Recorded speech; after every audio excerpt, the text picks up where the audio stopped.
Doing today. I'm sure you saw the thumbnail, so just want to do some not a little different. So let's see who rolls up and through here. Give me one in the chat if you can hear me. Give me one in the chat if you can hear me. It's almost Friday. Almost Friday. So you've been seeing all the YouTube and the news. More scammers, more scammers. Right. Give me one in the chat if you can hear me. More scammers, more scammers. So I just decided to break it down. You know how I'm gonna do from a cybersecurity perspective. Um, but once again, I thought it was interesting. So I was like, yeah, let's do it once again from a cybersecurity perspective. Uh, Christopher Bennett, what's up? Excel Pro. Shout out to Caramel Dip. We was chopping it up last night. Everybody go subscribe to her channel. Let's see. My man Ty in the house. Salute. So everybody's been seeing the drama. So we kind of touched on it a little last night on Attentional Millionaire. But once again, let's do it from a cybersecurity perspective, right? Let's do it from a cybersecurity perspective. So we're gonna talk about Cesar Pina and my man DJ Envy. DJ Envy's going to jail, but we're gonna talk about it from a cybersecurity perspective. We're gonna play a quick news clip, but high level it is the FBI came and got DJ Envy's work PC and his phone, right? So from a cybersecurity perspective, what does that mean? Right. We know we talk about GRC, governance, risk, and analysis. So from a corporation, if you iHeart, that's a lot of risk if the FBI is going to run up in your office, right? So iHeart's, I think, a Fortune 500 company, so I'm sure they got general counsels, senior general counsels. I'm sure they got 2 floors of lawyers, but still, you do not want the FBI to be running up with warrants and taking out equipment, right? Sometimes they can overstep and take out extra equipment just trying to get DJ Envy's equipment, right? So that's what we're going to talk a little bit about today. You know how we do it. If you got any questions, just drop them in the box. Let's see what my man. You need to do more. Okay, Christopher. I will. I will. So let's keep rolling. So you see it right there. And a lot of times when we talk about cybersecurity, right, we talk about programming, red team hacking. There's a whole business section of cybersecurity. Very few people talk about on YouTube. So what is that? When you get a search warrant, that's legal and cybersecurity working together. Because now your search warrant is touching what? Computer equipment, data. We're going to talk about eDiscovery, right? I used to do eDiscovery is when somebody says, look through Christopher Bennett's email. If anything says DJ Envy, real estate, I need an export of that and put it in the file because you got to give it to the FBI, right? So that's where you have, once again, legal, cybersecurity, and the business, right? So whatever senior executive DJ Envy's reporting to, for facts, digital forensics, we're gonna touch on that. We're gonna touch on when they open up your phone, how do they get your pictures out? Most phones, people don't realize, has a database. That's how it keeps track of all your icons and different stuff. And that database has metadata about you. Part of the digital forensics, we're gonna talk about. I mean, when the FBI get a search warrant, they just not getting it for your job. They got Meta. We're gonna talk about what data they getting from Meta, what data they getting from Google, what data they getting from your phone company, Verizon, right? Every time you drive, it's doing triangulation to figure out where your phone's at. You see people get caught up in murders on that. So if DJ Envy's going through a lot of those properties that Cesar Pina was selling 4 or 5 times, that's not gonna look good for DJ Envy. They're gonna be able to track where he was at minute to minute. Was they together? right? So a lot of that's gonna come in. Once again, we're gonna touch on that in these slides. I know most of you know me. My name is Professor Black Ops. I taught 10 years at a community college. I've been in IT for 35 years. I think I've been in cybersecurity about 15 and a little change. So I've been in this game a long time. My first programming assignment was JCL on a mainframe. So once again, let's look at this quick video. Not only, let's see my man said, Demond. Not only that, DJ. Oh, facts. Paolo's going and we're gonna get to that, Demond. All them text messages, you know, he was getting that kickback. So any emails he sent, any text message, and most people get sloppy because he's been there so long. He's sending text messages on corporate equipment, so they got all of that recorded. They got all of that recorded. Oh, facts. We're gonna talk about that. Google, because when they get the search warrant, Google, so they can get with you, get everybody within 100 meters of your location. So we definitely gonna touch on that. What's good, Autumn with 80? So that's my man. Go check him out. I do IT auditing, so he has great stuff. But once again, let's get started. Let's look at the news article talking about DJ Envy getting ran up on a little bit at the end. So let's check it out. Got the audio tab on. Make sure we can see it. Once again, if you got any questions, just drop them in the chat. You know how we do it. Tonight, an I-Team exclusive investigation involving a real estate deal and one of the most recognizable voices in radio. Investors in a real estate venture say they were swindled out of millions of dollars. And they argue syndicated radio rapper Rashawn Casey, better known as DJ Envy from the show The Breakfast Club, promoted these deals. Investigative reporter Sarah Wallace talked to the alleged victims and has the response to those mounting accusations you're about to hear for the first time. We've helped so many people, not just regular people, but celebrities, athletes, executives. That's DJ Envy on his syndicated iHeartRadio show, The Breakfast Club. He's often promoted the real estate venture of his pal, Cesar Pina. You might know him on Instagram as Flippin' NJ. But it's more than just a passing endorsement. You could partner with us on some deals, make some money with us. Envy and Cesar have teamed up for seminars, including one at... Oh, that looks bad right there when you say you partnering with us. Come deal with us. Oh, DJ Envy going to jail. That's all I'm saying. Shout out DJ Envy going to jail. The Jacob Javits Convention Center, pitching opportunities to flip properties, often in distressed areas of New Jersey. We invested $200,000 and looks like we're never going to get it back. Jose Santiago and his wife Jessica Ortiz say they believed investing in this neighborhood of Patterson would be their ticket to the American dream. That's the reason why I got into real estate, so we can actually start flipping properties, buying properties, so we can have something for our kids in the future. The couple says they connected with entrepreneur Cesar after seeing him on social media with DJ Envy. He's advertising this all over the radio and on television. I've seen shows of him all over the place, so I thought this was legit. The pitch to invest in rundown properties that would be renovated and flipped for more money. The promise to return up to 30%. In some cases, Cesar didn't even own the properties. This couple took out $200,000. How you selling stuff when you don't even own a property? So you know that's a straight scam. It's different if you got in a deal and you got hung up, or you know something happened.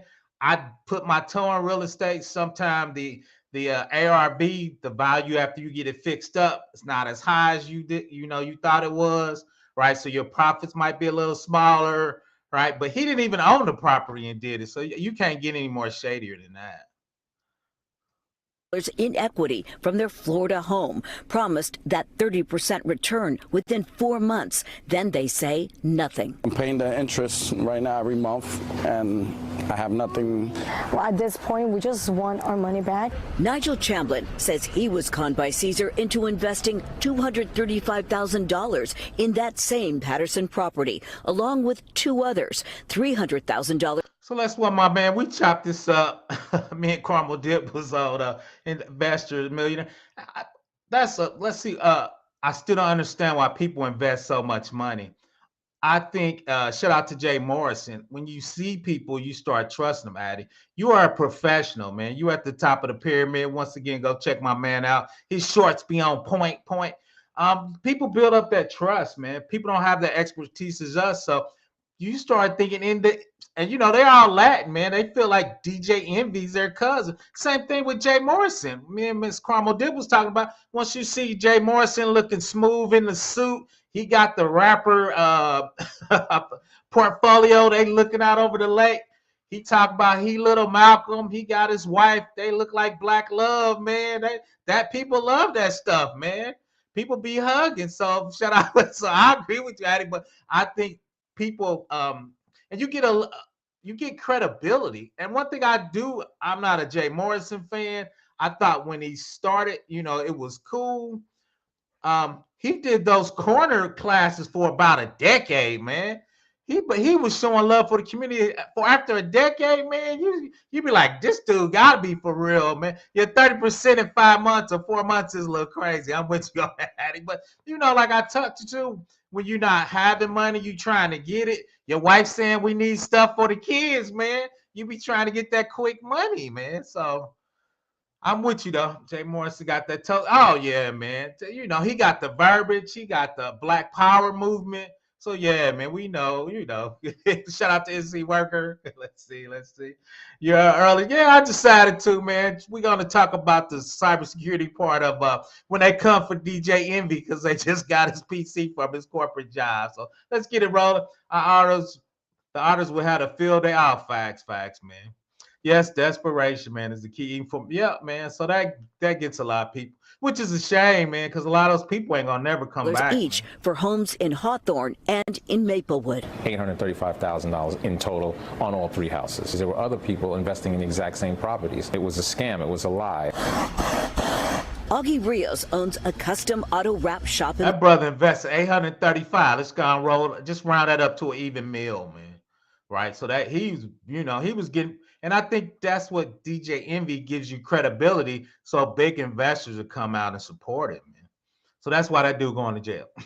Lodi, who says he worked on Envy's cars for years and believed his pitch. He did get back a return on an initial investment with Cesar, but maintains a second investment on this Patterson property went south. If it wasn't for DJ Envy, I would have never invested into Cesar. I lost a total of $64,000. After receiving 2 bounced checks, Rios says he got a visit from Cesar carrying this box of jewelry. He said, take this jewelry until I can pay you back. How much did he say this was worth?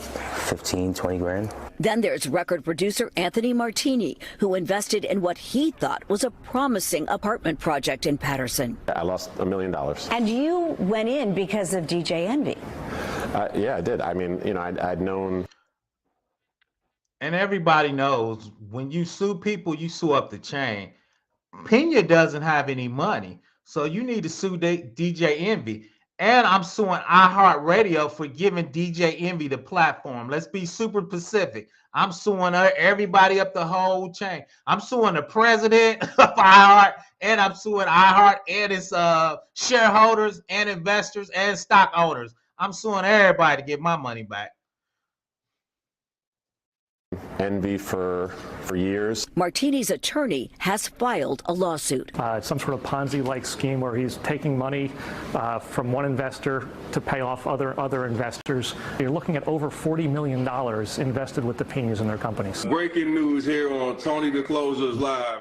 The complaint floodgates opened up when alleged victims started appearing on the social media platform of influencer Tony the Closer, I want to send out a shout out to Tony the Closer.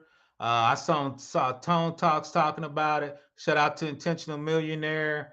Shout out to oh my God, I can't even think. JT the Pocket Watching tore it up. So everybody's on top of it. It's the hottest thing out there, really. Proclaimed real estate scam watchdog. I decided to make it where everybody would know the disgusting behavior that they're practicing.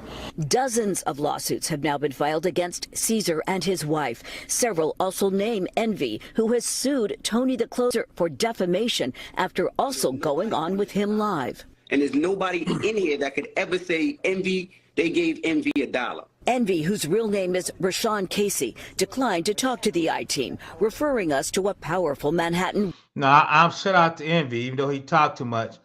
when you in trouble, you need to go hire the best. He got the big time lawyers, so that lets you know something going up when you get the big $1 million retainer guy out.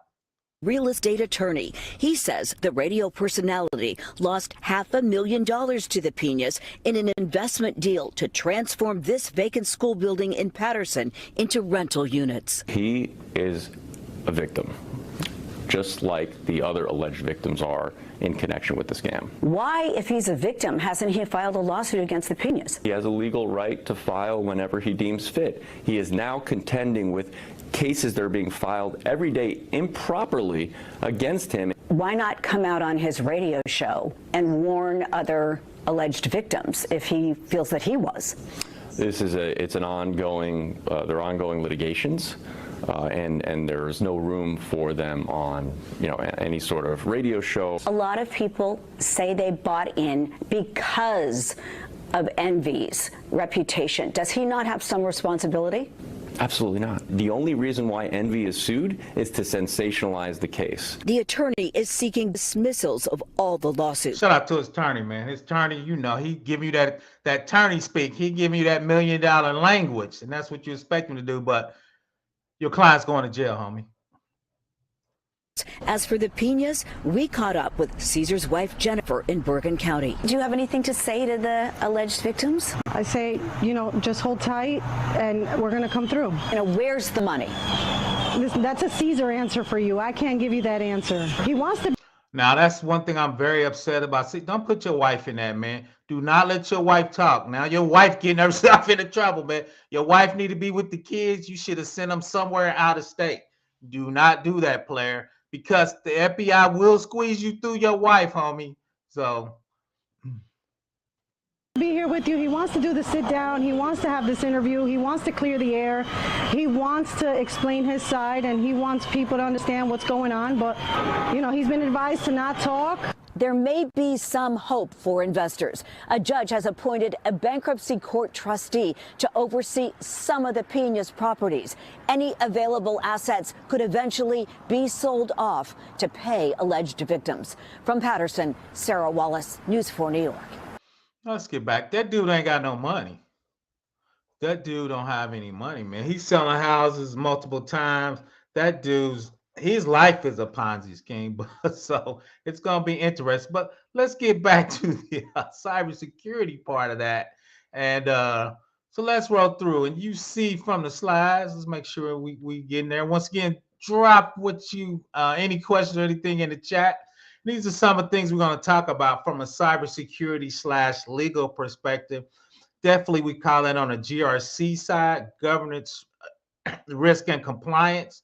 Right, so we got to make sure we comply with FBI warrants. We got to make sure we comply when we need to turn over hardware and software to law enforcement, FBI, CIA. Anybody can roll up to you and question today. And the other part of that is we have to help our employee. We got to make sure the search warrant is not overly broad. So our internal legal staff might push back and say this is not done properly. Right. That's once again a lot of things inside cybersecurity people don't realize. DJ is convicted will be DJ Scary. Tyrese off gonna make his move again. Man. Facts. iHeart, yeah. Facts iHeart's a big that's who I'm suing. I'm suing iHeart and everybody, man. The money's gone. Facts. That's why you gotta sue iHeart, Addy. That's why. This is really bit other people money. They were millions. Facts, man. You know how we talked about that, man. Everybody's trying to look good like Jay Morrison, man. I'm trying to get the Maybach, lose a little weight. I want to get them shoes with no socks on. I think the little suits of the young dudes be too tight, though. I'm old. I'm going to give me one of them little one button, be all snug up on you. Man, I'm trying to get there. Shout out to my man, We Travel, my Roundtree support. Yeah, check it out. I interviewed my man. He's one of the top sales guys in the I'm gonna call it the ecosystem. I ain't gonna name out his Fortune 100 company, but I interviewed him on my channel. I'm definitely gonna get him back. So we're gonna talk about sales, procurement, and shout out to Black Heights. How do you get that 3% of that sale of $1 million, man? He the first dude when I got a Kobe beef steak, my man bought it for me. Shout out to $150 steak. That's why PBO's kind of chubby. his people be taking care of him though. But no, shout out to him. We definitely gonna get him back on the channel. But he did buy me a Kobe beef steak. That's all I'm gonna say. Hot topic for all year. Fraud is rampant. But to the inside guys, and I'm not trying to give them any excuses. We chopped it up. I just think people are desperate. People live above your means, and I think average people want to be seen in society, and we believe that's deemed with flashy and shiny things, right? So, but I definitely agree with you on that. Duncan, fact. Let's see. So why is he reaping? Why isn't he repping all of the victims? That's a good point. She needs to be a facts, man. Don't be putting your wife out there, man. She's his wife had threw her husband on the bus. Tell her to sit down. Facts, man. You gotta, how he posts bail if he don't got him. Oh, that's a good point. Now you got me on that, Christopher Bennett. You got me on that, man. So you think he had the money? You think DJ Envy behind the scenes sent him some money? That's a good point. How did he pay? Well, let's roll that back. So what is $1 million bail? 10% of $1 million is what? Is that 10,000? So that's only 10, man. That's only 10, Christopher. It ain't like he rode up there like Jay-Z with $1 million in a duffel bag. You only got to pay 10%. They put the ankle monitor on him. They trusted him a little bit. That's only 10 grand, Christopher. He has some more fake jewelry for that, man. FBI came to the facts, man. So that's what we're talking about. I'm about to get into it. So PBO is suing the microphone.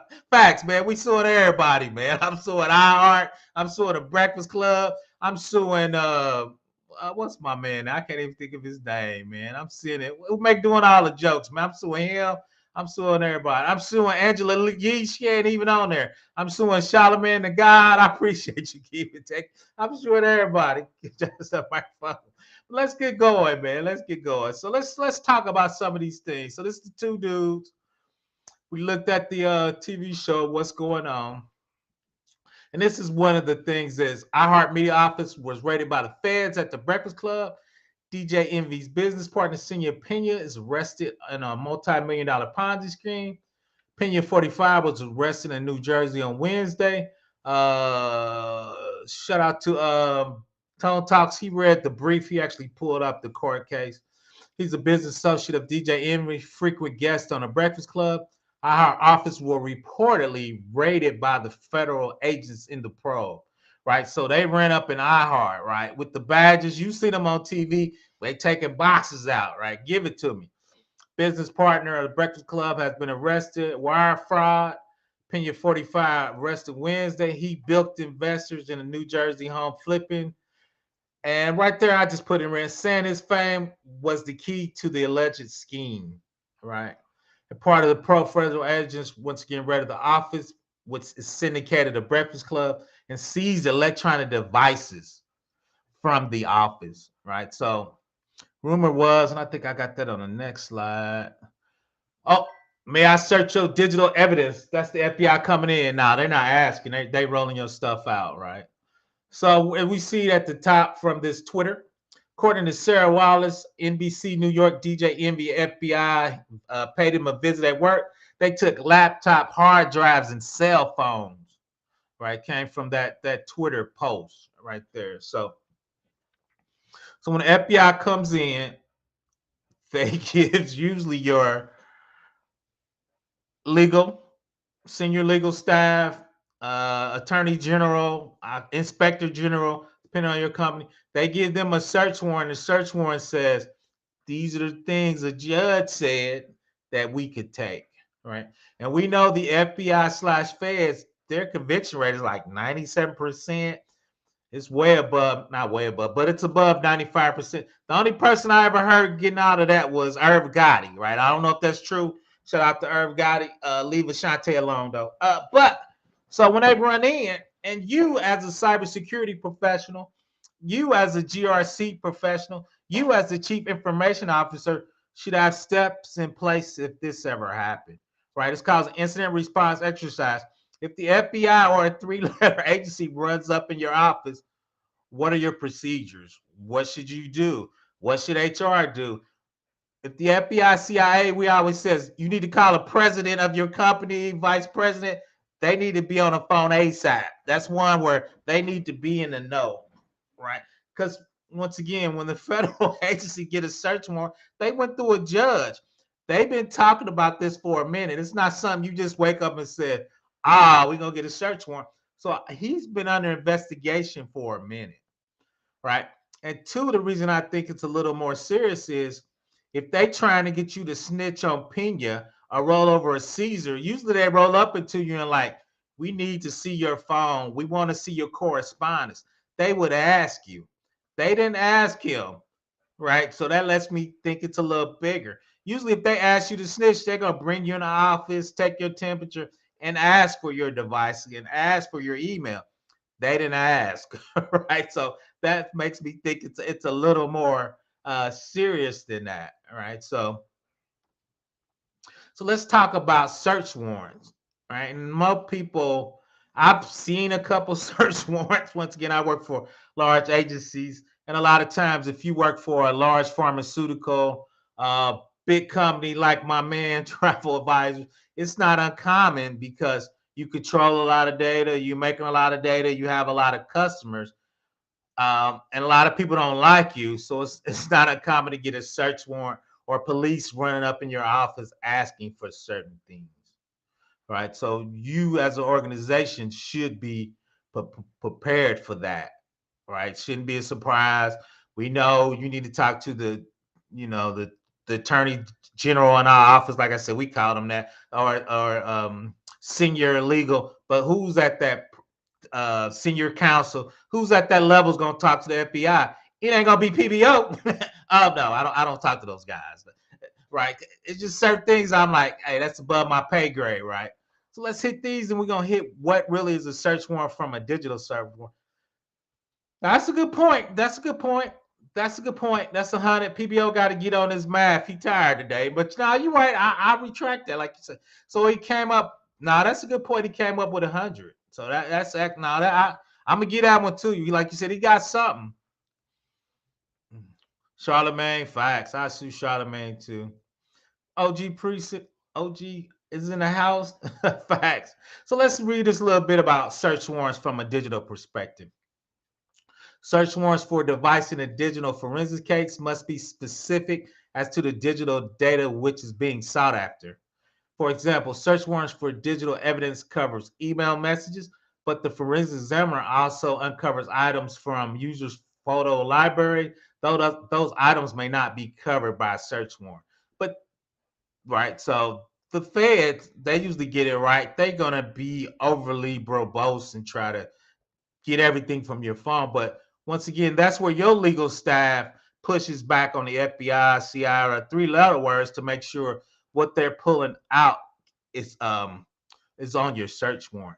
The other part of that is, can your staff even do that, right? So if they ask you for particular things for you to pull out of your database, to pull out your network, do you have the expertise to pull that out?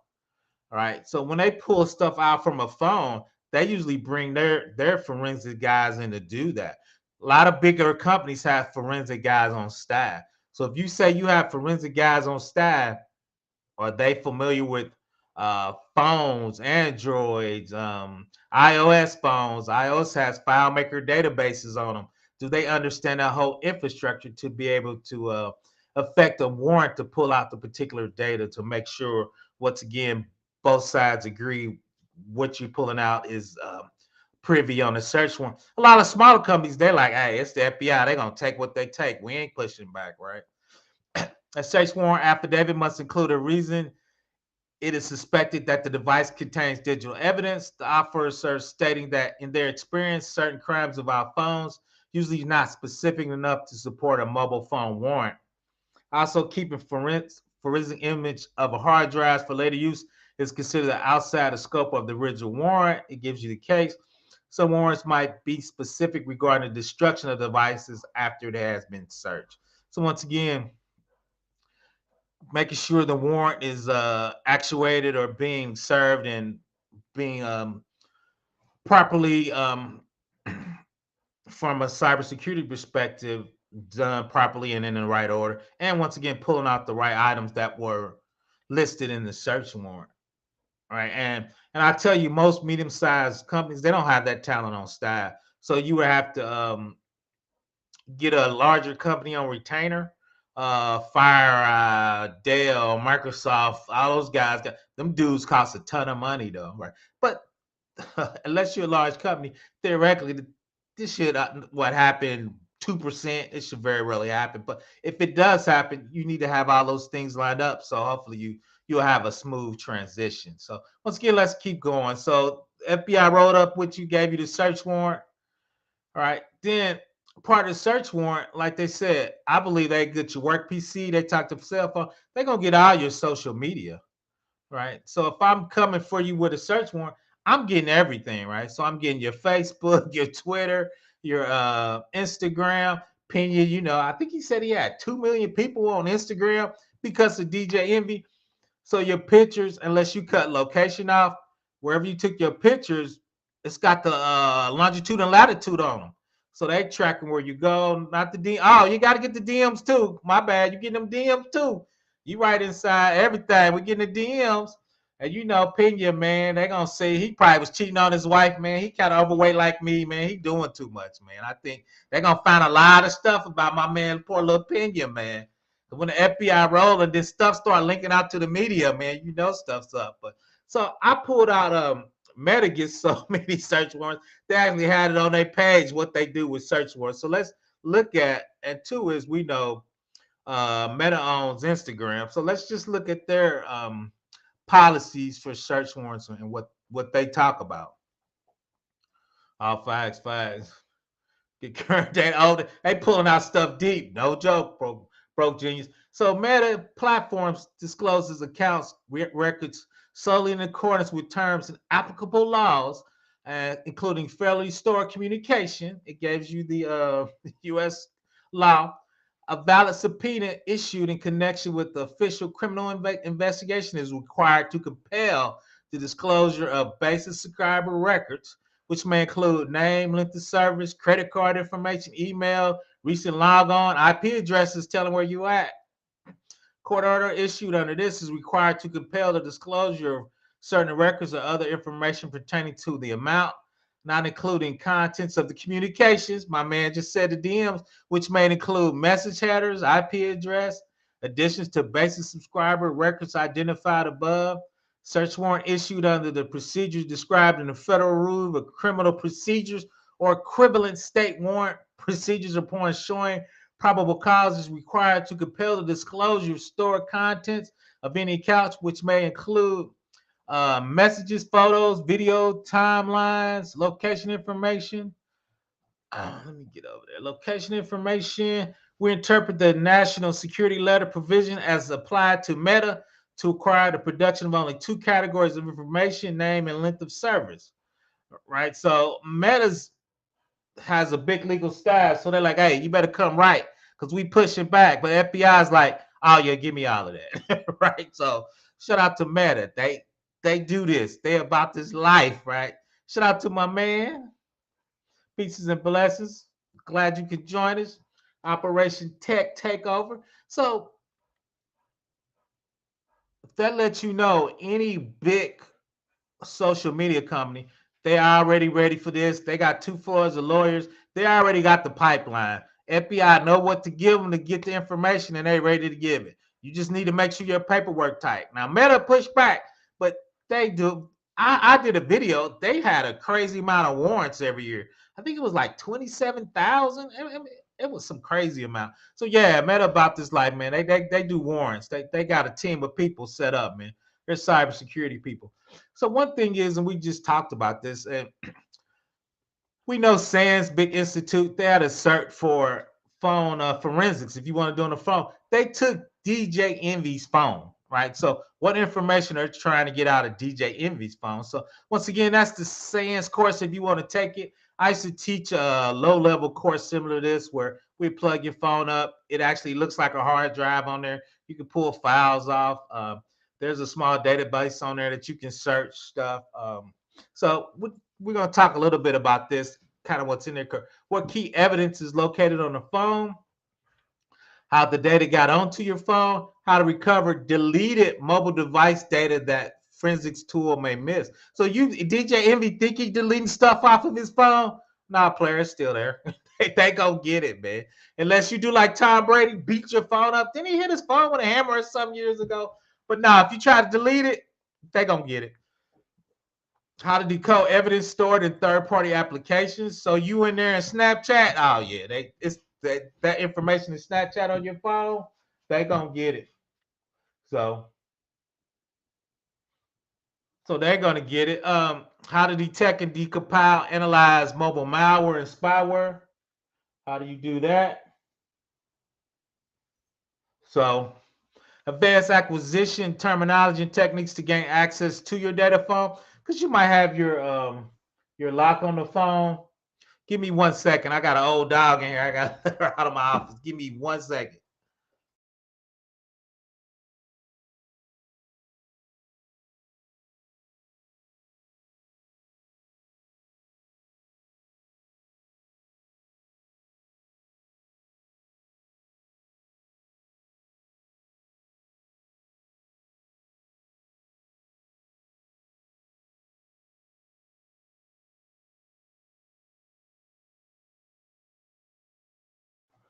My fault. I'm watching my attorney's dog. So let's get back to it. So once again, if you're trying to get into forensic analysis, shout out to my man Struggle Security. This is more red team trying to get access to phone and forensics, how to decode evidence of third-party apps, how to detect, decompile, and analyze mobile malware, how to handle locked or encrypted devices phone. We know Apple's got some of the best encryption on the planet, but every year, every 2 or 3 years, somebody figures out how to break it, right?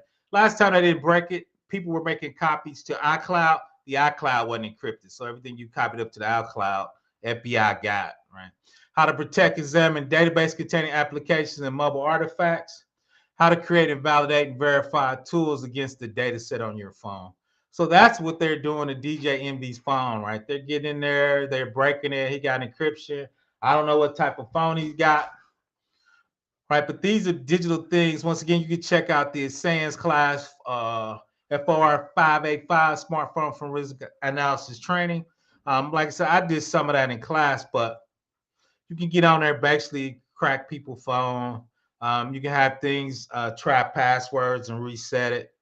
So there's a few ways. The cool thing though is every time you find something out, Apple makes it a little stronger and a little stronger. So, but when once again, when the FBI ran in there and got DJ Envy's laptop, phone, and other devices, hard drives, these are the forensic analysis things they're actually doing on those devices.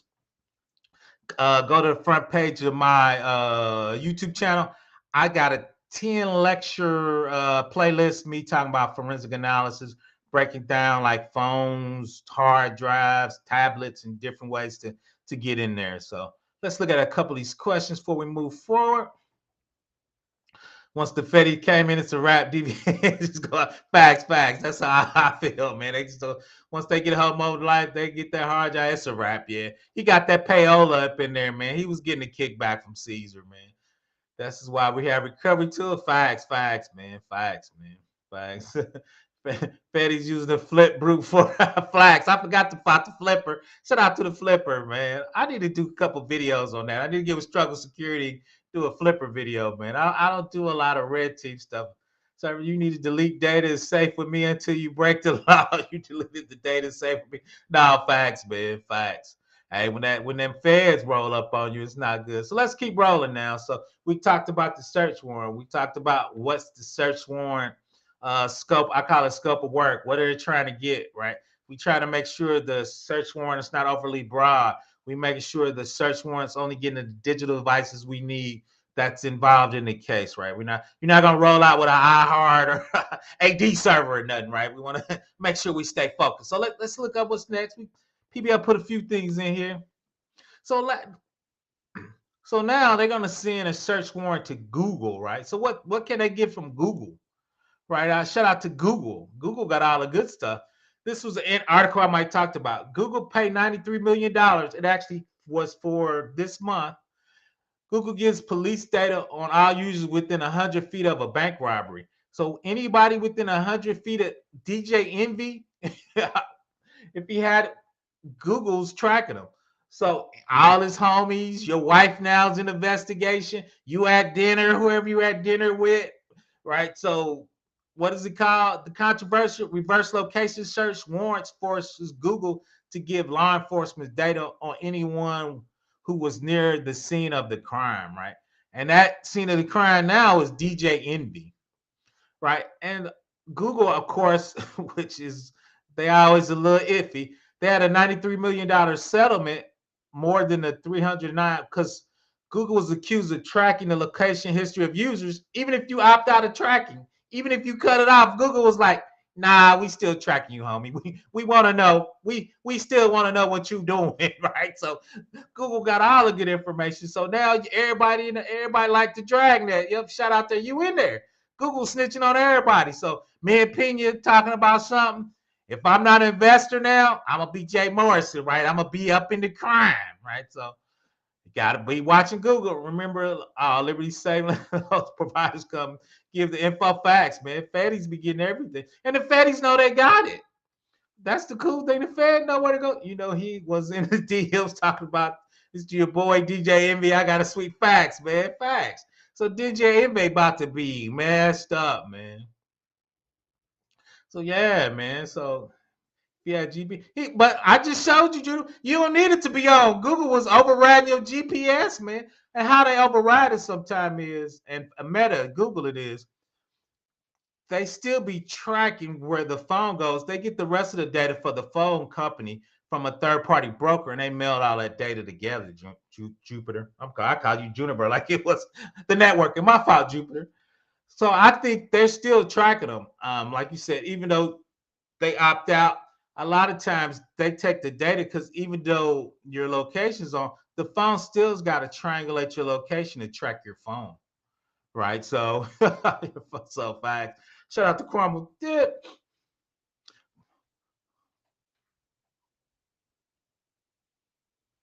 All facts. He told him, you ain't now 100%. So let's keep rolling. I only got a few slides. Like I said, it just jumped out at me. Somebody pinged me and we were trying to chop it up about it, right? So what is chain of custody? We're going to get into that. Basically, chain of custody and forensic is, once I take your hard drive out, I need to figure out every place it goes to make sure nobody got into it and contaminated the data.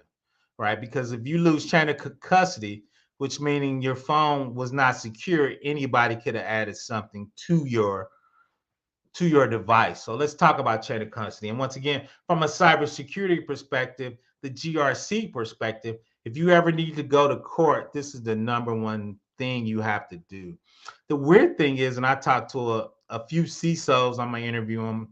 They said they never prosecuted anybody. The reason why is when stuff happens, you try to make sure your data's locked down. What happens 9 times out of 10 is somebody overseas in the nation state. You're gonna never be able to prosecute it. So most people really don't care about chain of custody. They're trying to stop the leakage of their data and the movement of their data east and west, right, laterally, instead of charging somebody. But let's see what we need to do if we would charge somebody. Chain of custody refer to the logical sequence that records the sequence of custody, control, transfer, and analysis, and deposition of physical electronic evidence in legal cases. Each step in the chain is essential, as if broke, the evidence may be rendered inadmissible. Thus, we can say preserving the chain of custody is about following the correct, consistent procedure, hence ensuring the quality of evidence, right? So I just took the high-level things out of it, right? What chain of custody entails, importance of maintaining it, chain of custody process, the chain of custody forms, procedures to establish chain of custody, how to make sure the chain of custody is secured, and you see it right there, data collection, examination, analysis, and reporting. The reporting is when you get that evidence that DJ Envy was getting paid by my man Cesar, that's going to go to the FBI. All right, so that's the flow. Media, data, information, evidence at the bottom. So we're just going to touch on it once again, just touching on the high levels. But chain of custody, once again, when you go to court, they're going to make sure that that's in I appreciate that's in chat. Shout out to the tech Avengers. so let's keep rolling. Let's keep rolling. See what my man's gonna happen. Okay, now this is something hidden. Now I'm gonna give y'all just a little game. Most of y'all know this game. So what is eDiscovery? I've done this for companies. So what is eDiscovery?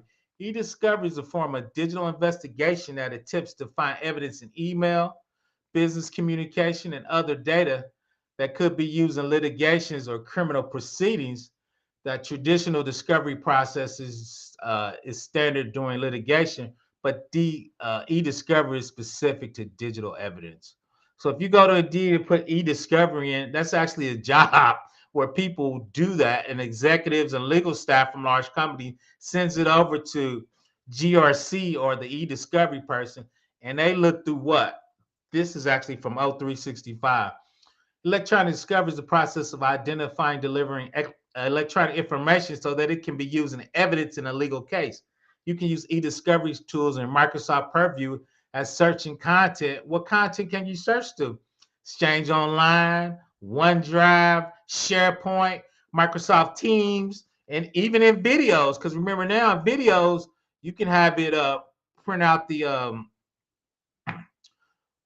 type version of what you said in video. So that's how they can look through your videos and see what you say. And if you said Pina in your in your Teams meeting, Microsoft 365, Viva Engage, you can search to mailboxes, sites in the same discovery search. The exports the search results in Microsoft Purview, standard cases. You can identify, hold, export contents found in mailboxes and sites. If your organization and Office 365, of course, you got to have the big one, the E5 or related E5 add-on, you can further manage this. Basically, this is just saying your employer inside Teams and Office 365, they can go through all your stuff, right? So if DJ Envy slipped, what most people at his level, because he's been there for so long, he gets comfortable. So he's putting stuff on corporate email, corporate teams, sending out emails to Cesar from corporate email O365. So all that's searchable, right? So he should go to jail. I think so too. Shout out to Peter Investor. Add to the barbecue fund. I appreciate you. Salute. I appreciate you, Caramel Dip. Google's the double-edged sword. Use them and they will take you, give you a sturdy trail. They will, man. I appreciate you. Talk to you later. Yeah, we're actually on Intentional Millionaire. So here, let's keep going. A few more slides. I don't want to get too crazy with it. And that slide is not, can you see? Oh, that's not too bad. It's a little fuzzy. But just at a high level, this is what Office 365 behind eDiscovery is checking. If you look over there, you can see Excel, PowerPoint, Yammer. So these are all the products that eDiscovery architecture inside O365 can look at. All right. Once again, that's a hidden gem. That's when, like we talked about, cybersecurity is working with legal. So sometimes cybersecurity does that. Sometimes they can have a paralegal do that. Right. But they still have to come through cybersecurity because we the ones that usually escort FBI to pick up your hardware and software. Two, DJ Envy's been there for a while, but if that happens to you at a regular job, if we taking your phone and your laptop, we taking everything else, man. You gonna get fired, right? So we not gonna even play like it. So if the FBI roll up on us, you probably gonna be fired. So right, so we're gonna my favorite boss was XNSA. We're gonna need to get control of all your vices, meaning bring them in the office. We turn them back in, right? We need to get control of all of your devices. If it comes out, you don't get convicted, we're worried about that lawsuit. Having you in the office with that, too much of a headache, right? Too much. Let's see what my man say. Didn't they do that to Hillary Clinton emails? I think they put her up in there. The problem, well, not a problem, is she had her own email server. This is all integrated in Office 365. So that's what makes this so easy and tempting. This is just built in. You don't have to do a lot. Just get a little training, and you could be O365. And once again, too, is this called in case. So when it comes in, once again, most people know I taught intro to cybersecurity. So in cases, a forensic tool, it keeps track of your case. So part of your case is you create a folder. Then when you do that, you can take an export of the email, export of the video, get the text out of the video, and you create a file folder. Because once again, you got to give it over to legal because this is evidence that they're going to put it in the court as exhibits. Right, you've seen them on TV. Exhibit 238, right? What is that, right? So yeah. So I would drop the link if anybody want to come up. Once again, I just wanted to talk about it at a high level from a cybersecurity perspective, right? Because when the FBI rolls up in your office, the CISO is on deck. And he's reporting to the CIO, and the president's coming on the deck because when the FBI rolls in, everything's on fire, man. So all the big guns are on there, man. That's when PBO go sit down. Gotta know your role, right? Gotta know your role. So but realistically though, but when the FBI comes on deck, that's not good. And they got warrants. So two is, what are they taking? Are they trying to take servers? Or are they just trying to take his laptop? Did he use some did he put some material on a server inside the office? Now they want the physical server. Is the server in the cloud? So how does that work? Can we export everything from the cloud to the server so we can give it over to evidence? And that's why you need to practice these things from an incident response. It's called exercise. We always call that there's a few break the glass scenarios. That's one. If a 3-letter agency rolls up in your office, that's not a good day, right? So we call those break the glass. If somebody steals your database with all your data on it and it goes to a foreign national company, that's a break the glass. So what is the process for that, right? How do we notify everybody? Who do we know? What state are we in, right? That we might have to know. All right, so that's where cybersecurity, even though it's hip hop, even though it's trendy, when cybersecurity, when the FBI rolls in there, IT's on deck, cybersecurity's on deck, compliance is on deck, and legal's on deck. And the whole C-suite is looking to see what's going on. Shout out to my man, Eba Techie, for joining us, man. How you doing today? All right, man. How you doing? Man, I'm doing all right. Just something a little different. When I saw the FBI rolled up on iHeart, I was okay. What would IT do? What would cybersecurity do? What would that look like? How you doing, man? How you doing? I'm good, man. Yeah, this is a great topic, man. I'm glad you covering it from a cybersecurity perspective.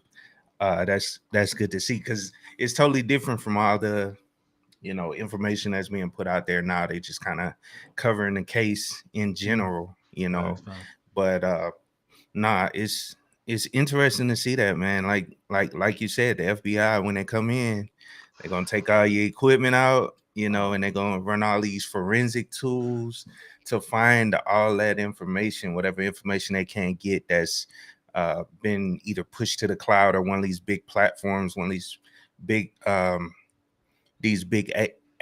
companies out here, Google, Facebook and all that stuff. So they're gonna be searching, man, and it's cool, bro, because I wanted to ask you, have you ever looked into any of those forensic tools? Because I know it's like a Linux forensics distribution that's out there.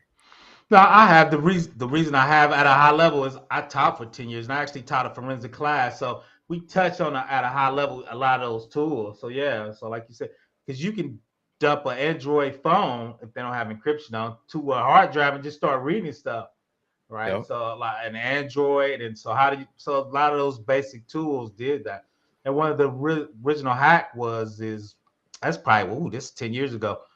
When you took your iPhone and you synced it to the iCloud, your iPhone is encrypted, but they forgot to encrypt iCloud. So they just went to iCloud and just got all your stuff. So that was one of the workarounds. But no, like I said, I must say play with them because once again, I taught with them, and we, in class, you just do those little spoon-fed exercises, but they were quite interesting.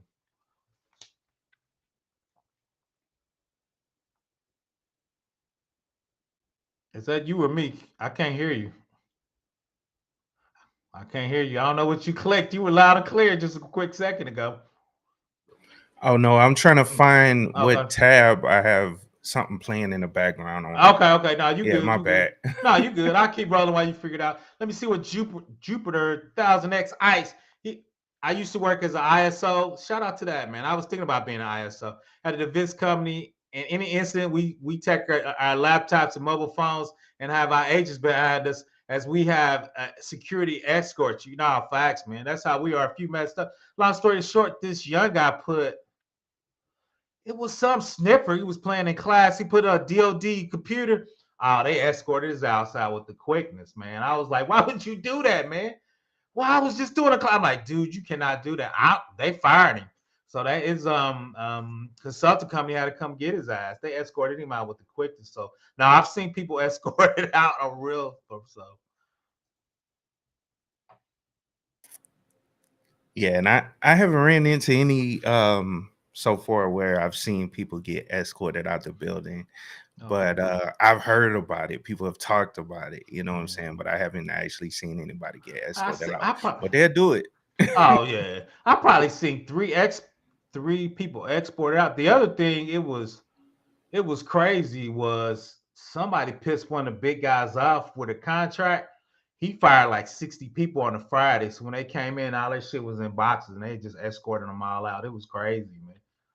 Wow, that's crazy. So I would just tell people, man, that's consultant's life good, but your ass could be gone on a Monday with the quickness. So I'll be up inside. He opens iHeart up to a lot. Oh yeah, because like I said, if I'm any of those investors, I'm suing iHeart. They're gonna have to come like that, like his attorney. That's the overreach. iHeart has nothing to do with it. Oh yeah, no, it was their platform. They're in it. So no, I'm definitely suing iHeart. Definitely. What's your thoughts on that, man? No, I agree. I mean, it's their platform. He put that on, you know what I'm saying, and broadcasted it out. So yeah, it's definitely gonna fall on in their lap as well, you know, over time. I think they're gonna get hit. And I think if that does happen, like I've been watching some of the news and all that stuff where it comes to this, and if that happens, they're probably gonna let DJ Envy go. Oh, he And fired. he could I lose think his he job. I think he gone already, man. Because if I'm them, you already embarrassed us. You already got us in national news. You already got the FBI up in our office. I'm sure that's somewhere in his contract. Oh yeah. So And yeah, it's gonna start off as soon as you see a headline that says iHeart has put DJ Envy on a leave of absence. That's the start of it. Oh yeah, he does. He should go resign, man. I would just tell people DJ Envy's gonna be on YouTube next week. Come check me out, man. You need to go to have Angela Yee try to shout his name out. And all the people he made, EYL, they better start saying his name, man. You better have him start chipping in on his bond money, man. Somebody said DJ Envy had 1,100 houses in New Jersey. I don't know if that's true or false. I heard that, and a couple people say that, but like I said, I don't know if that's true or false. Yeah, I heard he has some real estate. I don't know about 1,100. That's a lot. I You know heard what I'm that. saying? But Well, I'm suing DJ Envy, man. 1,100. So I heard that, man. Now, shout out to Broke Genius. Now, you right. Why would you geotag it? Why would you steal stuff with your phone on your person? That's one thing I never quite got. Like, you ain't even got the burner phone, man. You stealing them with your phone. You see that one girl? She broke in a shop, stole something, dropped her phone, and try to go back and get it. I was like, come on. Yeah. Come on, man. Shout out to the people. Y'all ain't too bright. Shout out, man. We appreciate it. Shout out, Paul. Yeah, facts, Cyber Levi. You got to get that chain of custody. A lot of people do. And two is I don't want to give out. That's the first thing I would challenge. I would just make it up. Your chain of custody is dirty. So I don't have to prove it. You got to prove you good, right? I'll be like, somebody got in my phone, man. It's you start making up stuff, man. The two things you said is somebody else did it, and only God loves me. You gotta start putting God in it, right? So that's the three things you do, man. You put God in it, but nah, you're right, Cyber Levi. I gotta make sure that chain of custody's in there. Let's see. Being ice. Oh, it's terrible. I'm trying to get back to. It's good, but you're right. A friend of mine's on ice. So shout out to CL. I think he was in here. He was on my last show. But But now you're right. ISO, you definitely right under you. You really a CISO or CIO. You just don't have this full staff because usually most ISOs work in smaller organizations. But you're right. You do lose your technical grit and your technical because you're dealing with budgets and consultants and new purchasing and trying to get budgets. But now you're right. I usually thought you don't have to say yes or no. Usually, though, ISOs make more money than the technical side because they're right in management. So that's why a lot of people go that ISO route. I thought about it. I'm getting kind of old, so I'm like, man, I could be an ISO and just ride it on out, man. Just ride it on out. Go ahead, keep it tech. Chime in on that. No, you're right. I don't really have much to say because yeah, it's all good. It's all good. I never seen those ISO positions. Yeah, once again, I worked at DOD in the state and a lot of the smaller agencies. When you got for DOD, if you got under 200 or 300, which is not many, or they make you an ISO because you're not really big enough to have a CISO team and a compliance team and that's it. Okay. Shout out to Operation Takeover, man. How you doing today? I'm good, big bro. Just got home from work. I was going to touch on what you were saying earlier. That I had that happen because I'm in the medical field. We had that happen with the DA. Like you said, anytime them alphabet boys come in, it's a problem. I went into work one day and there was a pain management doctor down at the bottom of the building, and they had suspected him of doing some extracurricular stuff. I pulled up one day and saw 6 black Suburbans come through. Everybody jumped out with the Men in Black suits and the little earpieces. I'm like, let me go and get back in my car because I don't know what's going to happen. And like you said, bro, all of a sudden, I mean, it wasn't even 5 minutes, family. I looked up, all I saw was boxes coming out, computers coming out, everything. I was like, man, that's crazy. They don't, like you said, they don't play. When they got something on you, they come in full force. A couple of people jumped out with AR-15s. I'm like, bro, we at a medical building. Y'all in here with the AR-15s? Man, this is not good. The crazy thing is I do a lot of IRS work. IRS runs out the same way, man. They usually coming with the DA, but they coming. I'm like, dude, y'all take taxes, man. Y'all coming in with ARs. I talked to Bryce, said, man, people, they be knowing it's over, man. They be getting desperate sometime, man. So, but nah, that's facts, man. And two, the other part about that too is, and I don't blame them, management very rarely push back. They're like, whatever y'all need, y'all got, man. We ain't pushing back. Now I seen something like Meta, they used to it. They got 4 floors of lawyer, but most small companies, they like, oh no, we ain't messing with them dudes, man. You got anything else, Operation to add? I just was thinking, like you said, I mean, it's crazy that he's trying to play like he didn't do nothing, but I mean, he's the brand. Like Cesar wasn't really known like it. Everybody knew Envy. So for him to try to act like he wasn't really a part of anything, or this was all like, bro, everybody joined in because of you. Like they went off the strength of your word. Like this is all because of you, bro. Like they're not gonna sit here and be like, oh, I don't know, dude, but all right, cool, I'm gonna jump in with him. That's just like anybody else. If you come to me and say, hey, I got this deal, man, real estate deal, you know what I'm saying, my boy, keep it techie, so he gonna put us up on game. All right, cool, because I know you, I'm gonna roll with it. I'm not gonna think twice about it. I might do a little bit of research, but I'm not gonna do my due diligence on keep it techie because you done said something. So all these people that have made this investment, either didn't really, do no deep dive into Cesar. They know it's because of Envy. Like they did it off the strength of his brand, and, his likeness. So that's just crazy to me, to him to be trying to act like he ain't do nothing. Come on, bro. You know you was a part of this. Yeah, he culpable. He the number one culpable. He the number one culpable dude. But nah, that's it. And then two is, I'm glad you brought that over. And I need to stop doing that. Even at my age I trust people like you said. I think I know DJ Envy. I see him on TV for a decade. Hell, that's my little cousin. DJ Envy says good. I'm like, nah, man, I gotta stop trusting people like that. They gonna get you hemmed up out here, man. So we especially as a community, I think we need to do that. Shout out to Jay Morrison, man. He did classes for 10 years on the corner, man.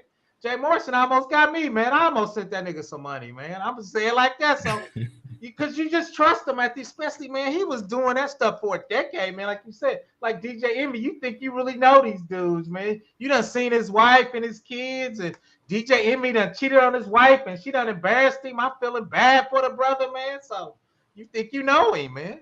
Yeah, Charlamagne gave him Yeah. the blues on air that time. I was like, hey, Charlamagne just over here ruthless, talking about it with his wife. But he said he done did the car shows and doing all these charities for the kids. It's like, okay, all right, do solid. No, Yeah, and man. that's one of the things, especially since our YouTube channels are growing and all this stuff, and you got to be very careful who you promote.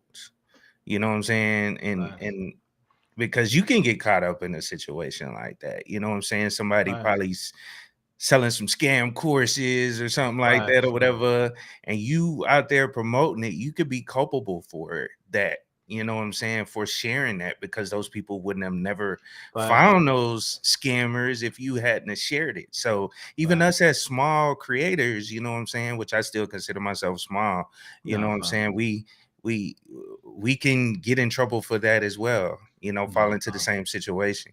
So I just want to throw that in. Yeah, and I try to be, especially the young brothers, I want to make sure I give everybody a fair shake. But like you said, I don't want to be co-signing off on those, people. So like you said, I always tell people, but just kind of a cop out, do your research, right?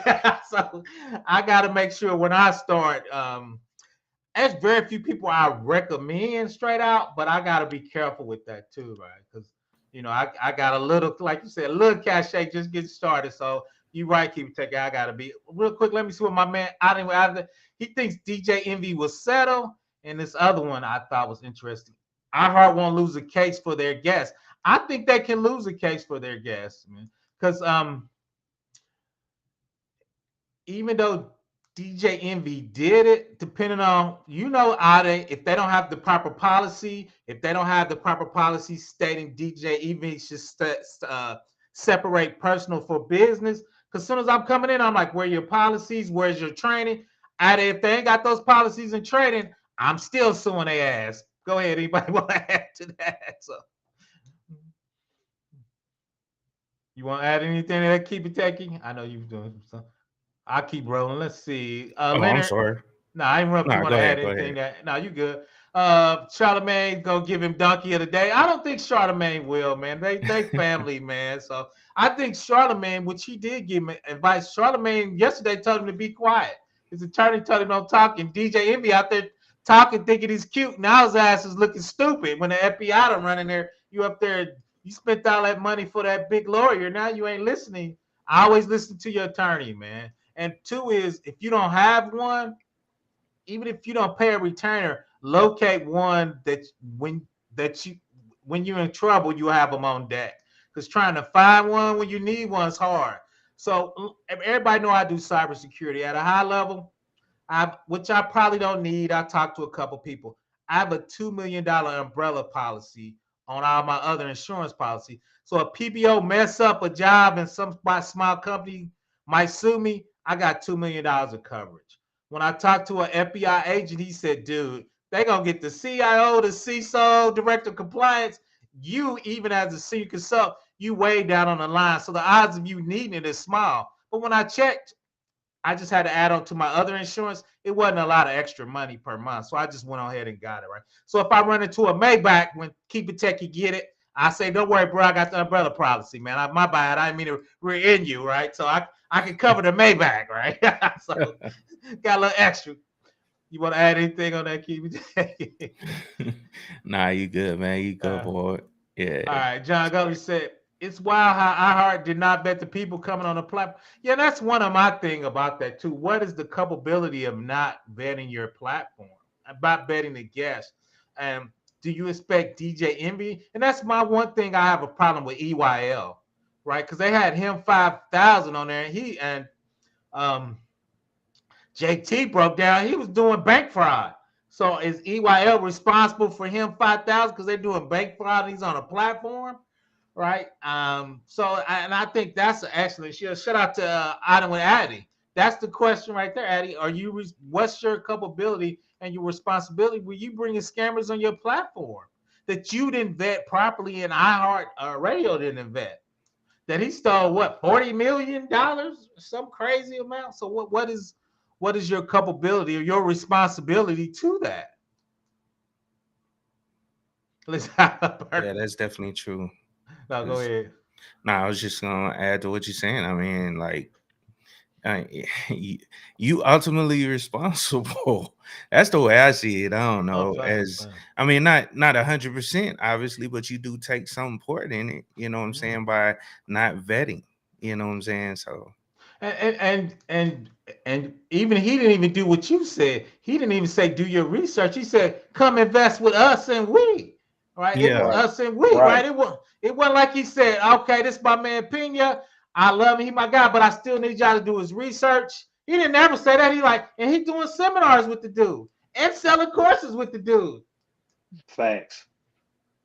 So that's kind of my issue. Shout out to Juniper. Get you a burner phone and a sock plug with a cow, so the 3-letter guys won't get you. Won't get you, man. Jump through that. What's that browser? I can't even think right now. What's the browser you can have? That you can hide on. It's got the Cognitos one. There's a couple out there. But once you get on them, it starts sending you through servers to Antarctica and shit. It's hard to track. Was it the duck? Was it duck something or DuckDuckGo's one? But it's one better than I think of. I can't think of it. But yeah, that one they send you through. They got servers out, so they end up sending you through like 12 servers, man. For the Tor. Yeah, the Tor. Yeah, Tor. browser. Yeah, man. Tor. So you gotta get your Tor on, man. So out of the way, Addy got DJ Envy gonna go to the Christian YouTube market. So, but TD Jakes, shout out. Gotta have TD pray for you, man. Shout out, man. He should have hit him with that classic line. See, everything I'm saying in this lab is the expression of myself only. My own thoughts. You gotta hit him with. Yeah, you gotta hit him with the disclaimer. But two is, and I'm sure it's gonna come out in text messages. And we just looked at that eDiscovery. I'm sure Pina was kicking him back some. I'm sure he was giving him some because I think he was charging like $3,000 for consulting calls. So I'm sure he was kicking DJ Envy because DJ Envy was sending people for him to do the consulting calls. Right. Now, shout out to you, Juniper. I'm with you on the GRC, governance risk and analysis and compliance. For me, I just got tired of doing production. Because keep it tech, when production down, man, you get PSTD, man. Everybody got to be on deck, man. Compliance, I'll be like, yeah, man, your encryption ain't right. I'm just going to relax a little bit. So, now I feel you, Junior. I'm like you sometimes. I think I'm going to get back into engineering. But then when I see one of my homies called and said he was up 30 hours straight, I'm like, yeah, I'm a little too old for that. Go ahead, everybody chime in. I'll let y'all chime in on that. Let's see. Let's see, my man, Black Suburban with the tip facts, but that's how they be rolling up really with, like you said, the Black Suburban dark. That's how the IRS be rolling up on us, man. When I used to do IRS work, because those Booz Allen is the consulting company that does IRS work. So if you get in a certain hemmed up and man, they come out like in black suits. They be meeting with your commissioner, your president. So yeah, it's crazy, man. Oh yeah, facts, man. IRS auditors carry, man, depending on what they're doing. Because a lot of times they trying to get you on tax evasion. So I've seen IRS auditors come out with the AR-15s, man. So now they carry. Yeah, they are supposed to be carrying guns now. Yeah. Yeah, facts. That threw me completely off when they put. Like I said, when they got out, man, I saw them dudes jump out with they. I'm like, bro, we had medical building. Like y'all really jumped out this John with full spec op gear on with the black suits. I'm like, bro, them suits must be made of Kevlar because them cats came through with the big boy toys. I'm like, yeah, let me go ahead and sit here and chill for a second. I figure out what's going on because yeah, I don't know if they had the wrong build or not, but if windows start breaking and bullets start flying, I don't want to be nowhere near the door. Yeah, the weird thing though is all those dudes, FBI not much, ATF. When you see IRS guys and they got a bulletproof vest, I'm like, what y'all doing, man? Y'all got a bulletproof vest? That's a whole, like you said, that's a whole different visual. I'm like, man, are we in a movie? When I first saw, like, are we in a movie? No, man. Cyber Levi said, Envy's doing damage control. He should take the L and give people their money back. Like Addy said, he might settle, man, if he's got that type of bread. Well, maybe, shout out to y'all. Maybe I was wrong with Cesar. If he came up with 100 bands for bail, maybe he got a little bit. But I don't know. What was he said? I don't know what's the total. Because one house had 17 million on it. So I don't know if his total out is like 40 million he got to come up with. Or so it'll be interesting. Be some of them Lambos and Ferraris getting ready to get sold. Man, that's right. DJ Envy does got the nice car collection, man. Yeah, that's getting ready to get, bro. If it ain't already been seized, yeah, that's getting ready to get sold, brother. To try to come up with something. Now, this is a good thing, and I talked about this on Touch the Millionaire last night. Shout out to B2B. It's interesting how Cesar was transparent that he was a felon, and they still had him on the show promoting him handling people's money. But B2B, that's our community. Jay Morrison showed you the 10-year blueprint. He was a 4-time felon, and we gave him $12 million of investments because we love that hood turnaround story, man. We love that shit, man. We love that, man.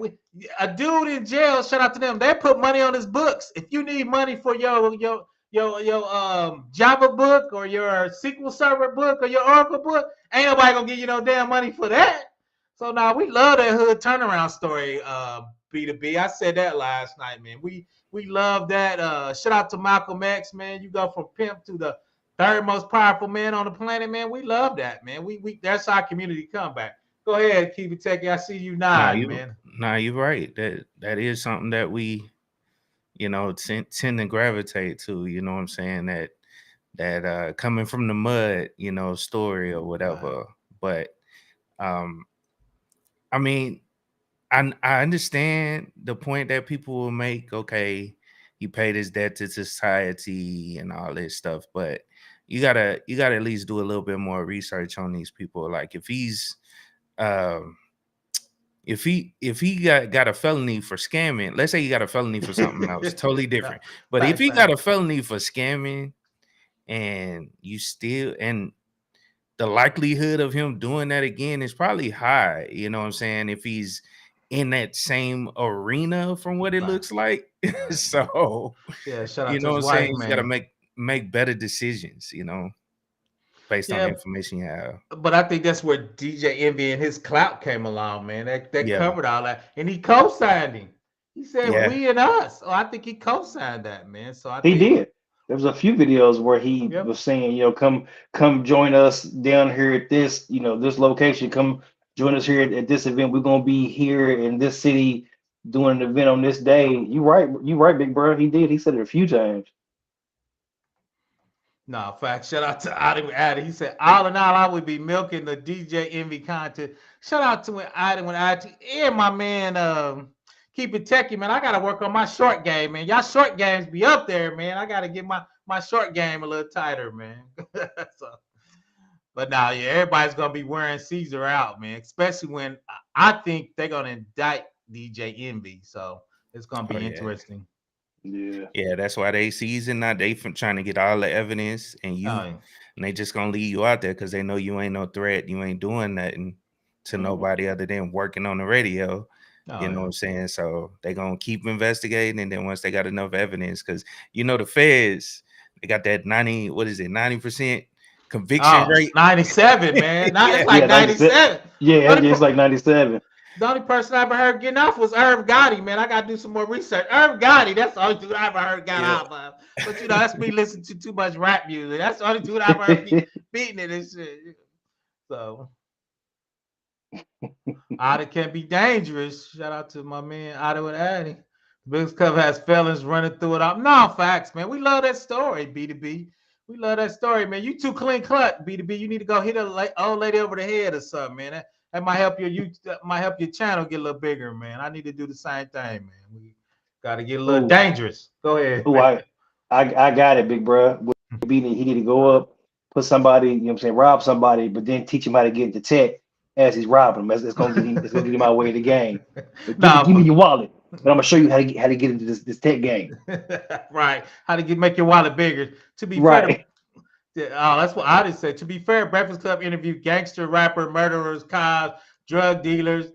Facts, man. I didn't even think about that. That's really their whole. That's 90% of their show, really, man. Yeah, it is. But I hate to touch on. I won't touch on. But is that us elevating the bad part of the community? Because the bad part, rappers, gang members. Set, all that gang. That's what gets promoted, man. Yeah. It's like you said, it's the underdog story. You know what I mean? Because you see Like you said with Jay Morrison, when he was out running around in the malls, dudes run up on him, and he's trying to giving them the game, teaching about everything. I was like, okay, cool. You one of us. Like you was locked down. You was in the can. All right, cool. So once they hear that, they okay. Well, let's see what this brother talking about. They said that people start letting their guard down because he talked the talk and like he was walking the walk. So they was all right. Well, cool. He done turned himself around. He's gonna do something good for the community. Everything was brother, sister, king, queen. Oh yeah, So that's always the setup. Go ahead. That's always people call me king too much. I'm like, oh, that's the setup. Go ahead. That's the setup.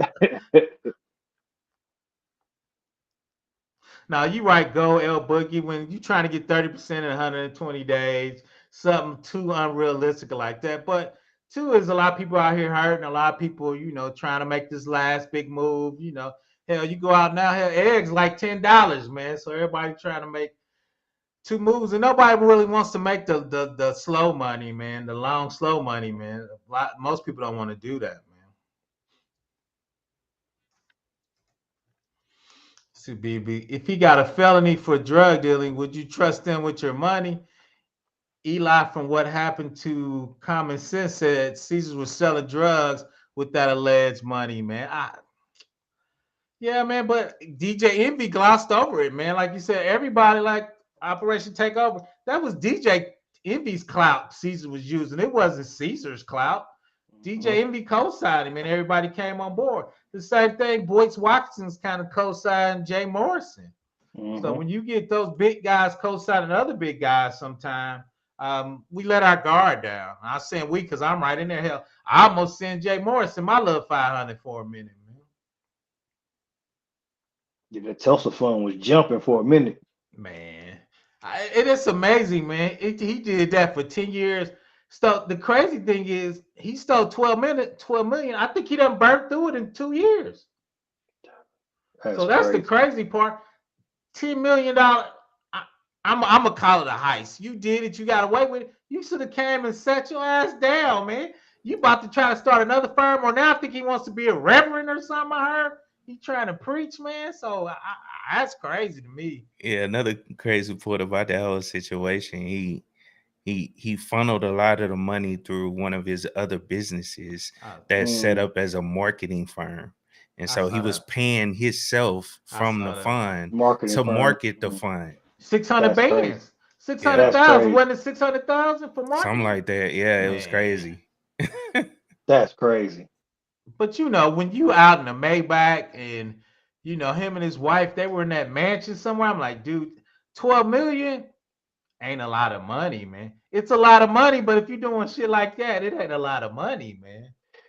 You had me over here laughing when you said about being a reverend. Made me think of you remember Don't Be a Mess While Drinking Your Juice in the Hood, the Reverend. Now we're gonna put the collection plate around on the side. Get the plate around on that side. Nah, fact, man. That's the crazy part. My man Bennett said, "Yo, there are 3 more laptops Tony the Closer found." So I don't know what's going. So yeah, that's why I said DJ Envy's gonna go to jail. Maybe he's got enough money because DJ. What y'all think DJ Envy make? I need to Google that. Y'all think he make? I think he makes a lot of money. He actually makes 5 a year, 2 a year. I don't know exactly what it is, but he does make, because that's the number one, one of the number one I know, man. radio shows, at least in the US. And he got and I think they get paid a iHeart, lot. plus other brand deals. He had other endorsement deals that he had too from different stuff. So yeah, he was getting to the bag, definitely. Yeah, and that's kind of like his argument. Like, he already makes the money. You know what I'm saying? So why would he be trying to? He would get all the way up there, work his way all the way up to that position, just to scam for a couple $100,000 from this one. If he's linked up with this one guy. Yeah, like he's not making, he wasn't making much with that scam if he was actually a part of it. You see what I'm saying? But I think, but I think to risk your job though. But you see, all the time Keep It Techie is, and Gary Owens actually mentioned this one time. He said, I make money, but when you start hanging out with people that make more money than you start making bad business decisions. Okay. He did a joke. He goes, yeah, they said, Gary, how did you get here? He said, oh, I was in first class at Delta. He goes, oh, yeah, man, I was on my private plane, man, trying to figure out what type of mustard. He goes, private plane. So now Gary was thinking, I need a private plane. He goes, nah, I better sit my ass back down and get in first place. You start making bad decisions, right? Operation Takeover, because you try to keep up with the Joneses. You know, Right. you got a Benz now. You want a Maybach, right? So I think DJ and sometimes your wife start pressuring you to start making different moves too, man. So I don't know, man. It's crazy. I guess probably more or less like you said. I mean, I don't know. Of course, I don't think nobody knows how close they really are. But like you said, if that's you at this certain level of status, you've got all this fame and fortune, and you've got this this likeness and stuff that everybody knows you. You know what I'm saying? You want to see your homie do something good, so you're gonna try to put him on and help out any way you can. You know what I mean? So I don't know if that was part of it. Like him and Caesar was just cool, and you know what I'm saying, he knew with Caesar's, past, he was trying to put him on and get him legit. Like you said, sometimes, you old habits die hard. And if you are already on that level and you doing your thing, you got this money coming in, might be a little hard to like, all right, I know I'm supposed to be doing something right with this, but I can come off on a lick with this money because we got coming in, and maybe things just went south, and nobody really, I guess we not really gonna know until everything plays out. But maybe that was part of it too. Maybe he was just trying to look out for his partner, and it just went south, and he just got caught up guilty by association. No, that's a good point, and I need to do better about that. Sometimes you want to help your friend, and you put your reputation online with your friends, and they're not taking care of your reputation, right? Like you Right. said, you try to put your buddy on, somebody from the block, somebody that took care of you maybe when you were younger. Now you try to take care of him. Now he done got you with the FBI rolling up in your office and shit, right? So now that's an excellent point. Sometimes you gotta vet your friends because you on another level and you putting your reputation online with your name, right? So that's a good point. What's up, She? What you got for us, man? Thanks for coming up. What's going on, man? I think She, envy. what's up? What's going on? Keep it techie. What's happening? Hey, man. I don't know the other guy. I can't see his name on his face. Who's that over there in the corner? Operation Takeover, man. What the new Operation Tech. All right, I got to get on that channel too. But yeah, man. When it come down to it, Envy knew, man. I think he didn't know in detail. It was like one of those don't ask, don't tell policies, because when the one guy he was dealing with kept coming back to him like, hey, man, you still ain't paid me from this deal. And you hear conversations, people talking the office. Everybody had that we ain't saying nothing, we didn't see nothing deal until everything hit the fan, you know.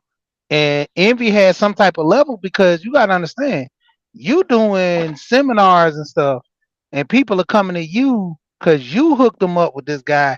Hey, your man still ain't paid me back. Like, this is how y'all do business? Well, I'm going to talk to him.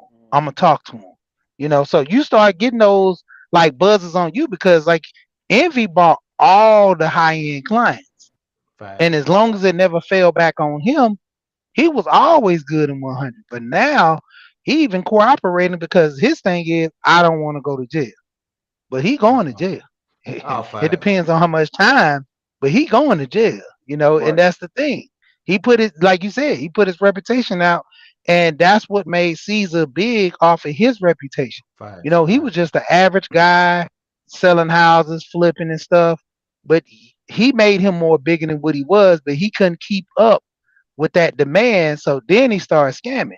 Like he probably had it a little ways legit. He had one foot in the streets, one foot out. He was doing it legit way. But then when all the money started coming in, that's when that American Greed story come out. I think they're gonna be on there in a minute, man. Facts. I love this show, man. No, you right, man. Yeah, and that's one thing I was thinking about too. I was like, the guy probably started off legit or wanting to do something positive. You know what I'm saying? And I'm not trying to make no excuse for him. He still scam people, at the end of the day. But he probably did start off that way. But kind of like what you said, Sheed. I mean, He started seeing the money and how easy you can talk people into giving over 300, 500, 100,000. You know what I'm saying? A How easy million. you could do it. Yeah, millions. Dude gave a Is million, man. yeah, the money. He started seeing them dollar signs and got blinded and just said, well, forget the work. I'm gonna just keep taking these people money. It's crazy, man. But I guess my thing is, I'm gonna ask everybody in the panel, man. I'm gonna start with Keep It Techie. Just to go operation, go. My man Sheed is, you stealing. You don't think you're gonna get caught? If I'm selling the same house 3 times, how am I gonna get out of it? How am I gonna get out of this? Do I think I'm just gonna hit a lick on a big whole renovation and be able to pay everybody back and clear up? How you gonna chew that up? You got in a while, you know what I'm saying? How do you chew that up and say, okay, I'm gonna make everybody whole so I don't go to jail? I don't know, man. That's the thing. Go ahead, Sheed. Starting with first. No, you go ahead. Go ahead, Keith. Go ahead, Sheed. It's more like the whole robbing Peter to pay Paul method. I take money from him to pay this guy. And I think that's how it started, to the point where too many people was investing and he was losing track. And so he knew it was coming down, but the whole thing of it was you always got the streets. Streets is fast money. See, allegedly, I think he probably was, doing pretty good out there, but the money started slowing down, eventually, because hey, if one person get caught, that's a lot of money you can't get back. So now you gotta, like I said, that robbing Peter to pay Paul. I don't think if he would have then screwed certain people over, I think he would still be doing this, monopoly keep for years and never got caught up in it. You think if you'd have stayed like 200-300, he'd been all right? He started taking, one dude had 1 million, another dude had 800. So, them dudes like, you get, 100, 200, maybe they're not talking. Dude was like, I put 1 million, and another dude put in 800,000. I was like, damn. And that's why I think it's just like, and I'm glad you said that, that's exactly what I was kind of getting to. I just couldn't think of the right words. You 100% on it, bro. Robbing Peter to pay Paul. That's not to get a guy any type of excuse, because at the end of the day, he did know he was taking money for properties that he already took money for and all that stuff. And it probably started off somewhat legit. And by him trying to keep up with everything, it just got so far out of control that it just ended to where we are now. Yeah, I agree 100. That's what I was right on that same type of time. My thing was thinking of that too, but also, like you said, with Envy being the face of a lot, he was probably thinking, all right, cool, I'm good, because I might have, flipped this one 3 times, but I know Envy gonna bring me somebody else. So I'm gonna have another big, a big bag come in. So if I need to, I can break this down. I can give this person the money, off the flip, take a little bit more, get another one. I know he's gonna bring me a couple more people, so I can just keep breaking down bags and just distribute it out while I keep it going. And like you said, I also probably thought, push come to shove, I know how to get in these streets and break bread. I do what I gotta do, but it was too late. You weren't gonna be able to get there. Like you said, things drying up, slowing up. You weren't gonna be able to get there like it, and people wasn't investing as much because people start coming forth. So like, I don't envy you, my mans, but I'm hearing too many stories, bro. I don't know if I really want to invest in this. So when that started drying up too, you got the streets drying up and all your, your okie dokes coming in from envy drying up, because everybody's starting to get conscious and hearing the stories and hearing other people talk, because streets talk. So even these celebrity streets, they talk. So when everybody start hearing, hey, I ain't got my return yet. I'm gonna hold off first. Let me find out what's going on before I start investing and putting myself out there too. Let me see if these other people get their money back. And it just dried up. Like I said, it all came crumbling in on top of him, and walls started crumbling on him. Yeah, and see, that's another part about it. Like he was attempting to pay some of the people back, wasn't giving them their original investment. You know what I'm saying? And majority of them, he was rolling their investment into a nut where he quote unquote, even though that money was gone, he was quote unquote rolling the money into another investment, talking those people into it to extend it out. But he did attempt to pay a few people back, like at least partial payments to them. So even though like a lot of them the check bounce, you know, some of them the check bounce, but some of them did get some of their money back. So I don't know. It just got too far out of control for him to keep up with. No, I feel you. I like you said, and that happens to a lot of people, man. You get something going, and like you said, you can start off on up and up, then you start just doing something a little shady to take a little money off. You gonna get it back on the next deal, and that next deal never come, man. Let me read this quick one from Before the Billions. Even in tech, they promote the easy way of getting in tech and getting six-figure salaries when it's not easy at all to even get a job in tech. He also says, even with the degree and experience, it's hard to get a job in tech. Now, that is true, man. I think a lot of people laying off and a few people hiring them. And two is do your due diligence. There's a lot of people out here, I think, have good intentions, good courses, and there are a lot of people out here like Before the Billions, like I said, maybe looking a little shady, man. So you got to vet all those people. Yeah, I won't give him his like I said, I don't want to give him too much credit, but I want to believe he had good intention starting out, and it just went south. But I mean, of course, we never know. That's what I want to believe. No, true. Then my man is. Let me read this real quick. Keep it. Internet says Envy's worth $7 million net worth. I mean, teacher said like they got 40 million out though. So if you just worth 7, you in trouble. Go ahead, keep it techie. Yeah, definitely. Yeah, he definitely in trouble if that's all his net worth is, you know what I'm saying? So, and I kind of slightly forgot what I was going to say. So if I think about it, I'll chime in. Well, Before the Billions, you risk your freedom, kind of like Jay Morrison. Number one, you never think you're going to get caught. Number two is he's not scared of that because he was in jail, right? Your freedom's real free when you ain't never been in jail. He's not scared of the system. PBO scared to be locked up. PBO ain't trying to do that. PBO too old, man.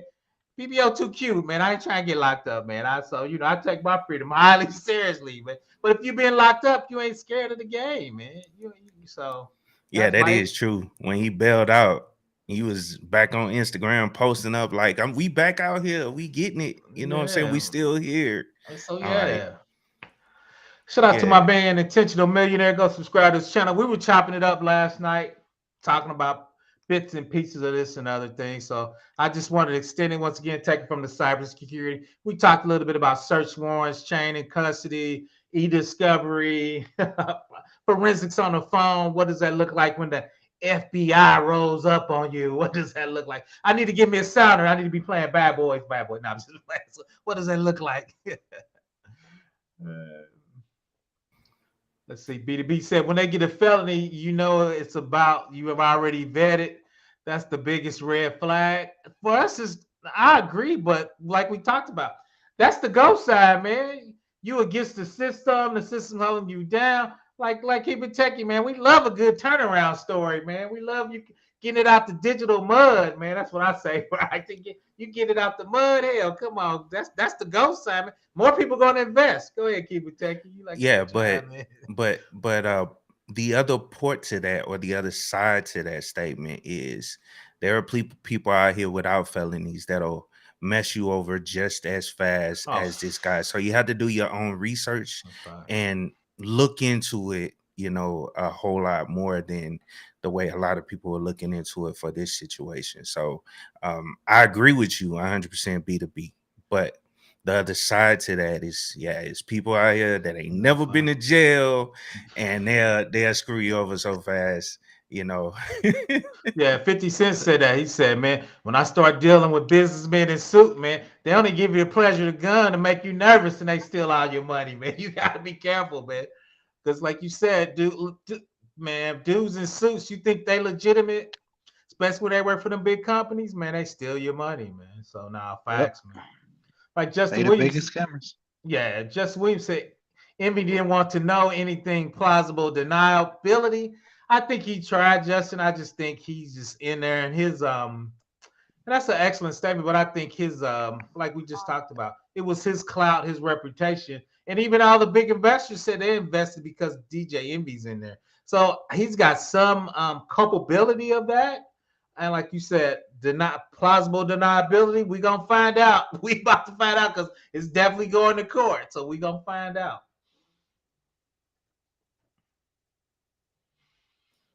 If he had any foot in the street, it ain't legit.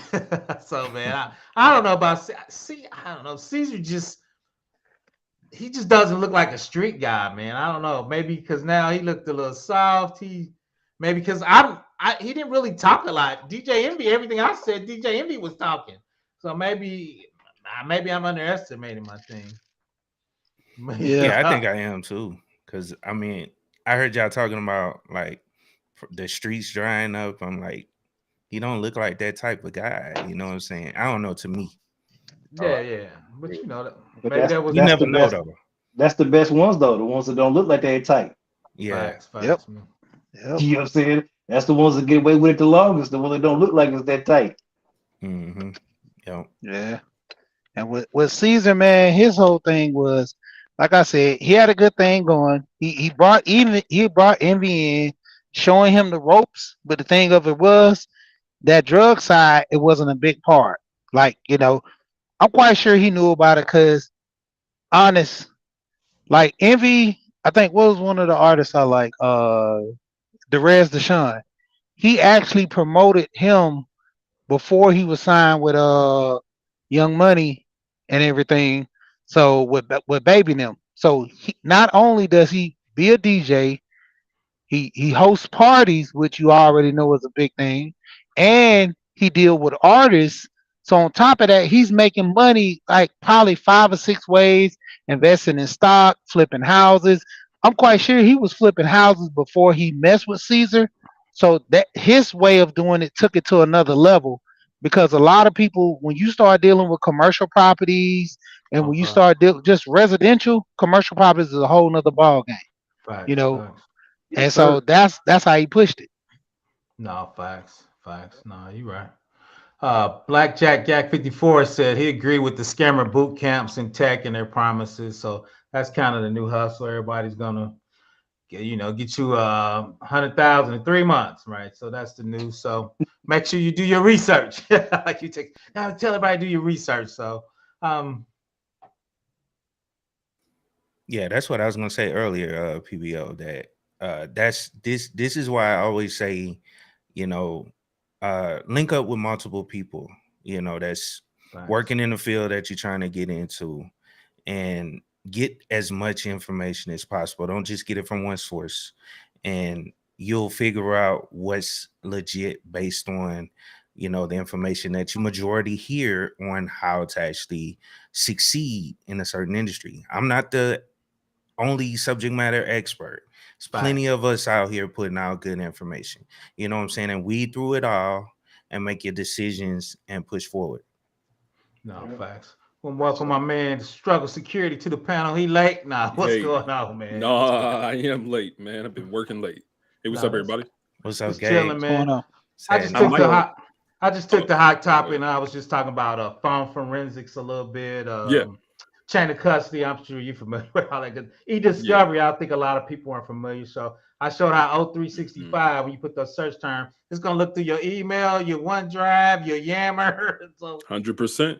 Oh, yeah. And, I have a little bit of experience here because I've done, so I work with the state of Michigan in a voluntary type of aspect. So it's called like MIC3, it's called the Michigan Cyber Civilian Corps, where they bring in kind of vigilante, voluntary cybersecurity professionals to help the state of Michigan in the event that they go through a cybersecurity incident because they don't have a budget.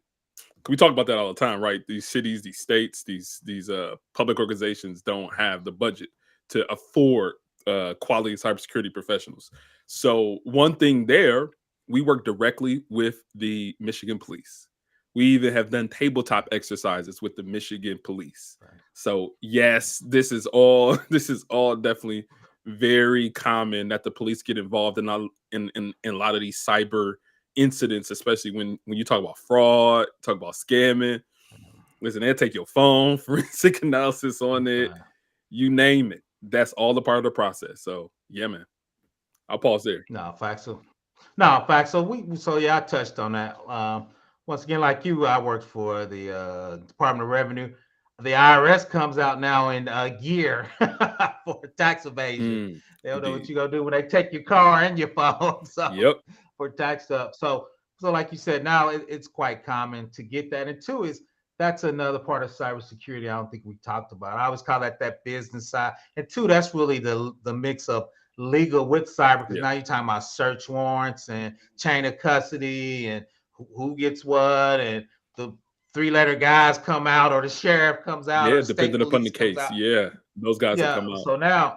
So now that's that mix of cybersecurity with legal, and a lot of people, like I said, nobody really ever talks about that. Did you all talk about like a digital footprint already? Have you talked about that?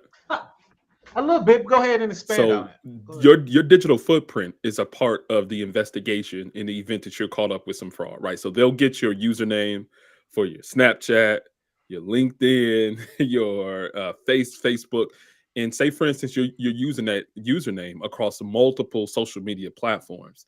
They'll be able to track you. There's tools that can track that username, that type of activity, what you've been involved in. A lot of times it is associated with, if people are involved in illegal activity online, like, child things, or say, for instance, they are stealing usernames and accounts, or say, for instance, they might have, did some dirt in the streets. If they have an Instagram account and they post it up with some clothing that's associated with something that an eyewitness has saw on site. So, your digital footprint is very important. And, Keep It Techie and all of us, we done seen all these folk online repping like they've done some illegal things, and they don't recognize that a lot of that stuff is somewhere cached.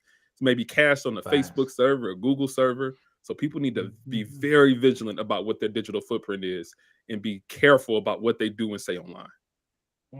Yeah, the other weird thing I showed, Meta had get so many search warrant. They had it posted on their page of what the search warrant, how you do it, what United States custom laws they were referencing when you come, and don't make the search warrant shit overbroad. Meta had it right on their page, so I just cut and paste that off and ran. We know they own Instagram too, so that's the same. Yeah, they definitely put that out there, for 100%. all those different platforms. I've seen the Facebook one you guys are talking about. Yeah, they definitely put out the amounts of warrants that since they started doing this, I think they put it out. Yeah, the amount of information they've provided. 100%. And even think about, I think you did a risk assessment on like those Ring doorbells. They turn that information over to local police, like local authorities. So you ain't safe. It's worse than that. It's worse than that struggle, because they give the state police gives you a 50% discount if you let it stream straight to them. Go. So half the United States got to stream it straight to their local police because they get a discount. And to get into some of what Keep It Techie talks about, that privacy aspect. Sometimes people sacrifice that privacy for some type of assumed safety. So yeah, man, it's a lot of elements that works together here where we're just like you were saying, people don't recognize all this is under the umbrella of cybersecurity, privacy, data, digital footprint, like what you do online. So it's all there. Yep. Hold on, let me read this couple of these messages real quick. Blackjack said, imagine losing 10K to a tech boot camp scam. That's a shame. Yeah, you really got to vet those tech boot camps. And I'm glad AL put this in here. Some boot camps are legit and very, very well. People get 6-figure rolls after a boot camp. I think, and Struggle really talks about this, and I need to get it. What is realistic to get from a boot camp, and what's the realistic salary to get? Now they want to take half your salary for some Some of them are like that. Yeah.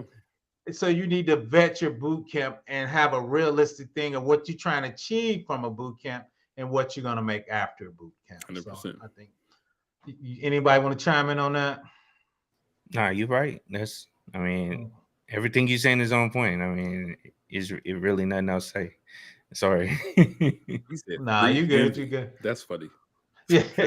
Nah, attention to me. Shout out. Yeah, we were chopping it up yesterday. We were talking a little bit about everything, and Envy came up. We talked about a little bit. Thanks for the $10 super chat going to the PBO barbecue front. Now Envy going to get locked up. Lock Envy up, man. We ain't friend Envy. I mean, that's lock Envy up. I mean, isn't that one of the oldest things? Is listen, well, what everybody grandma told them to do: watch out who you associate with, watch out who your friends are, because you know you do business associations with individuals, and you will get right wrapped up with the same mess that they're putting out there. So. Come on, Casual. And we had a debate a little bit on Intentional Millionaire. Once again, go check my man out. Let me highlight. Go check him out. Subscribe to him. He's doing great things. He has his panel. This is, I'm going to say this is Struggle Security's favorite topic. I'm going to leave it alone. Make $600K in 4 months. 100K ain't enough anymore. 100K ain't hot anymore. Shout out to Casualist, man. But, I try to be more realistic. I try to work with the mean more than the average. Only 8% of brothers make 100K, and I thought only 6% of black women make 100K. So we need to put a little more respect on 100K's name, and I'm gonna let y'all chime in that all. PBO, but to go back to what you were talking about earlier, of course, with Big Brother Antoine, I'm looking at doing a boot camp. I'm actually going to get off so I can do some studying too. But like you said, it's just being realistic about stuff. Like I know I don't go behind like what everybody's saying online. Like, I know there's unicorn cases and special cases where people can hit it, but realistically, I'm not looking like, I'm gonna know out the gate coming switching from 18 years in medical going over to tech that I'm gonna be coming out with 100K after gate. I'm realistic. I know, all right, with me not having the background, in tech, I know that's not realistic. I'm gonna start lower, but I'm gonna get in. I'm gonna grind and work. So it's just all about having those expectations and knowing like, all right, I know being a little bit older, in my 40s, trying to make this transition, I got a lot of stuff going against me. So it's the reality of getting in and not necessarily go against me, but just I know like my learning style and being more set in my ways. I know what I'm gonna have to do when I get in here. I'm gonna find who is killing it. I'm gonna link in with them and like, look, I'm trying to learn. I'm doing whatever. We can do coffee chats. We can do whatever we need to do, but I'm trying to learn. So anytime you but get at the same time, go ahead. At the same time, that 18 years is valuable to the market, right? Because you might have some individuals coming in IT or cybersecurity or whatever tech vertical that you're looking at. They don't have any of that 18 years of experience. So leveraging that 18 years with some tech knowledge and some tech skills, I think that a six-figure salary is achievable within a matter of like 2 to 5 years or something, maybe even less. Yeah. So and that's what I'm saying. Like, I know I'm realistic about that. Like, I know this is just not out the gate, like you said. Like a lot of they're selling it. Your first job at the gate, you can get 100K or 150K. Nah. Like I said, a couple years into the game, get my feet wet, learn, take some big dogs like y'all, like the Tech Avengers. Get with some of y'all and learn so learn some stuff, and then once I get dangerous, it's a wrap. Once I get that, but I'm giving myself that, like you said, that grace period, that 2 to 5 year grace period, knowing that look, I'm older, but I'm more seasoned. I can sit down, I can structure stuff, and once I hit the experience mark, they better stay out of my way because I'm steamrolling through. Yeah, but is sales is cool, but check out a HIPAA and high trust and compliance because all your healthcare knowledge. I'm still thinking about that, like you told me about the Epic. I'm still thinking about like you told me about the Epic. I'm still thinking about doing the Epic analyst too. I'm thinking about that too because I've got experience with EHR. Like I said, right, that's what I'm doing. I'm sorry. Go ahead. I think I'm over talking you. I might have a delay here. No, you fine. I was just saying I've been thinking about that because PBO told me about that a while ago, and I've got experience with EHRs. Like right now, my company. They're redoing our EHR from the ground up. It's the same company, but they're building from the ground up. And I got picked by my regional director to come in and be on the ground floor with the governance team to help build the new EHR. But I like the way Epic rolls. So I have that under my belt. Like, okay, I can say that I've been on the governance committee now, and I helped build an EHR from the ground up. So I really have. And those are some of your advantages. Those are some of your advantages over somebody who's very new. Like, I know that we talk a lot about how young people are very like taking over tech, but at the same time, many of those legacy organizations, like large hospital systems, they still want someone who is a bit older in order and Right. see and more mature. The Yes, sir. maturity of somebody who's been in the field for 18 years in comparison to somebody fresh out of college or just has a couple of years in the game, you'll probably be more up for leadership roles within an organization in tech in comparison to somebody younger, because there is a little bit of bias there still too. Facts, Yeah, facts. so Right. just wanted to throw See, that I was in. thinking And the because I other, don't have an actual like degree. I mean, I've got like my no, front end web you good. development and Python certifications. Like I've got No, certs, but I don't have an actual degree. I mean, I started out with CIS, but my father got sick and a whole other story. But so I never finished college. But you know what I mean. But like I said, I've got the same thing. I got in and I worked my way up. I started as a dialysis tech, and then just worked my way up the ranks up until I got into the office and made my way up to what I'm saying, leadership that way. But like I said, I've always had a love for tech and just itch for it, and I've just Yeah, decided to make this transition because I'm not happy about the way things are going in medical anymore. So that's why I'm trying to make this transition. Yeah, But and let me yeah, and the let other me thing, and let me add this one thing to what Gabe was saying. I mean, it goes back to what Gabe was saying. I mean, he was basically speaking towards experience. Experience is king, bro. You ain't got to worry about no degree if you have Nope.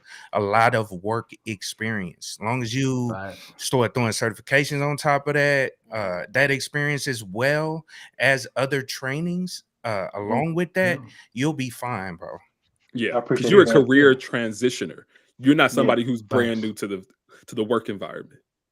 gotcha. Facts. Then the other part is, and Google this is, since you work for a hospital that's doing Epic, there's Epic certs out there that you can get that'll help you leapfrog. Yes, But you got to be working in an Epic environment. Yeah, organization to be able to take those Epic certifications. So I would look at them because there was an Epic security. there So is. of course so I would look at those Epic certs too while you're doing, because even if you go into sales, you can sell Epic or understanding that branch of code or whatever. So those certs will never And the hurt you. organization that So you work for might even pay for those Epic certifications in order to kind of get you up to yeah, speed on that. facts. So yeah, I would look at those Epic certs. I can't hear you, bro. I don't know when you moved. I don't know if you're Gotcha. I said we don't have Epic. We've got a different EHR, but I worked in it before okay. from we did travel. Like when I traveled for satellite offices, a lot of the other offices they had Okay. Epic, so I know how to navigate around it. But we don't actually use Mhm. Epic, so I don't know if they would pay for the certs since we don't actually use it. Well, see which one you're using. A lot of those type of big Epic type, Mhm. help software. A lot of them do have certifications even for different ones, because you got Cisco, Juniper. There's a ton of networking. Right. Each one of those have certifications, because when you're big enough, you want people certified on that particular technology. So if your hospital, your org's big enough, maybe that particular vendor you're using, they might have a cert in there. Okay. So Cool. I can look into that. let me read this before the billions real quick. That's a good point. PBL Caesar's barely spoken in videos and showed no real estate knowledge, confirmed he was competent in real estate investment. He was taking $2,000 for consulting calls though. So B2B, he had nothing. But every time I saw him, I just seen envy talking. And so, and Intentional Millionaire, we were talking is, you would think if you would give somebody $1 million, you would vet them a little bit. I mean, it's different if you gave him 10 bands or 20. There's one guy gave him 800,000, another guy gave him $1 million. I was like, oh my God.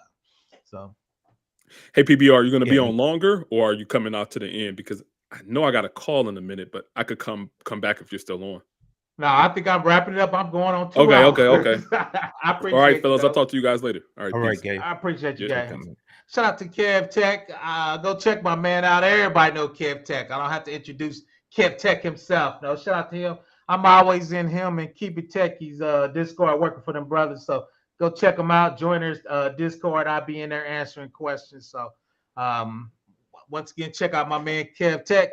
He said maybe I should go get some pizza. Probably. PBO got to lose some weight 2024, man. I got to work on my health in 2024. But nah, shout out to Kev Tech. I always appreciate him. Support. Yep. Shout out to my man. Take over. Climb the cow ladder. Let the salute. Okay, there's my man. Yeah, let me say this one thing. It's called eDiscovery, Sir Octavius. Yeah, it's eDiscovery. Go ahead. No, I Go was ahead. just Keep gonna it add to. Oh, he's gone. I thought he would. I thought he was still here. Tech overtake tech or tech overtake. or whatever. I just wanted to, Yeah, Operation Takeover. He's still Operation there. Takeover. Yeah, No, I was I'm just I'm gonna still say. here, big bro. Oh, I'm taking okay. care of something for the little one, but I'm still here. For sure. Nah. Yeah. I just did quick research, and it looks like the employee has to sponsor you to take the classes for Epic, Okay. to get Epic certified. And so I just Right. wanted to let you know the process, but just find somebody in your organization that can help you. I mean, obviously you've been there for a long time, so you know people that can possibly help you get sponsored to learn this actual, because most organizations want you to grow. They don't want you to just sit stagnant. Some of them do. They'll they'll be happy with just paying you, but find someone in the organization, some manager or something to get you sponsored to actually take these certifications, bro. And I appreciate it. and you got to invest in yourself. That's the main thing I want to say. So you already got the experience, you already got certain things in there. All you had to do is take those next steps and try to advance and switch over. You see what I'm saying? And sometimes you got to come out of pocket. You know what I'm saying? So Yeah, it's called I investing. ain't worried about that. Yeah, for sure. That's all I wanted to add, man. Sorry. I Hey, appreciate PBO, I'm gonna hop off too then if you finna end it, man. Yeah, for sure, I'm man. being Nah, in it. this was a good I stream. appreciate you coming Nah, up. it's I a good stream. appreciate y'all, man, appreciate you for coming real. up. Thank y'all Yo. for everything, all the information. PB, I'm gonna send you an email, bro. Like I said, I'm probably in a couple weeks, man. If you ain't got nothing cracking, I'll probably just slide up there to, you know what I'm saying, up there where you at, bro. Like we can chop it up, get some barbecue and just chop it up. You know what I'm saying? So I'll send you an email, bro, and we'll get on your calendar and we'll pick a day and I'll ride up there and holler at you. That'll work. All right. Come on. Appreciate We'll make it happen. Salute. All right. You welcome. You welcome. Thanks, man. Well, everybody, I'm just winding it on down. I appreciate everybody joining me for the stream. I just want to do a little different, coming from a cybersecurity perspective. I want to thank Sheed. He just dropped off for joining me. Nobody wants to. I don't know, man. Facts, but I want to thank everybody from joining me. We went those hours. Like my man said, I got to start studying. I've been studying for my CISP, so I got to go get my study on. So I want to thank everybody from joining me. Shout out to everybody. Everybody know everybody, so go out there and join their YouTube channel, trying to grow this tech thing. Once again, just trying to take a different look at tech from a different side. I think DJ Envy's going to jail. Shout out to I appreciate you, Kev Tech. Fun stream. Keep it techie adding to the barbecue fun. I appreciate that nice stream. Once again, there's actually cybersecurity tech and legal side. So I think when the FBI roll up on you, you're in trouble. Once again, Professor Black Ops, please subscribe. I appreciate everybody for joining me. Thanks for everybody. I enjoyed the stream. Everybody have a great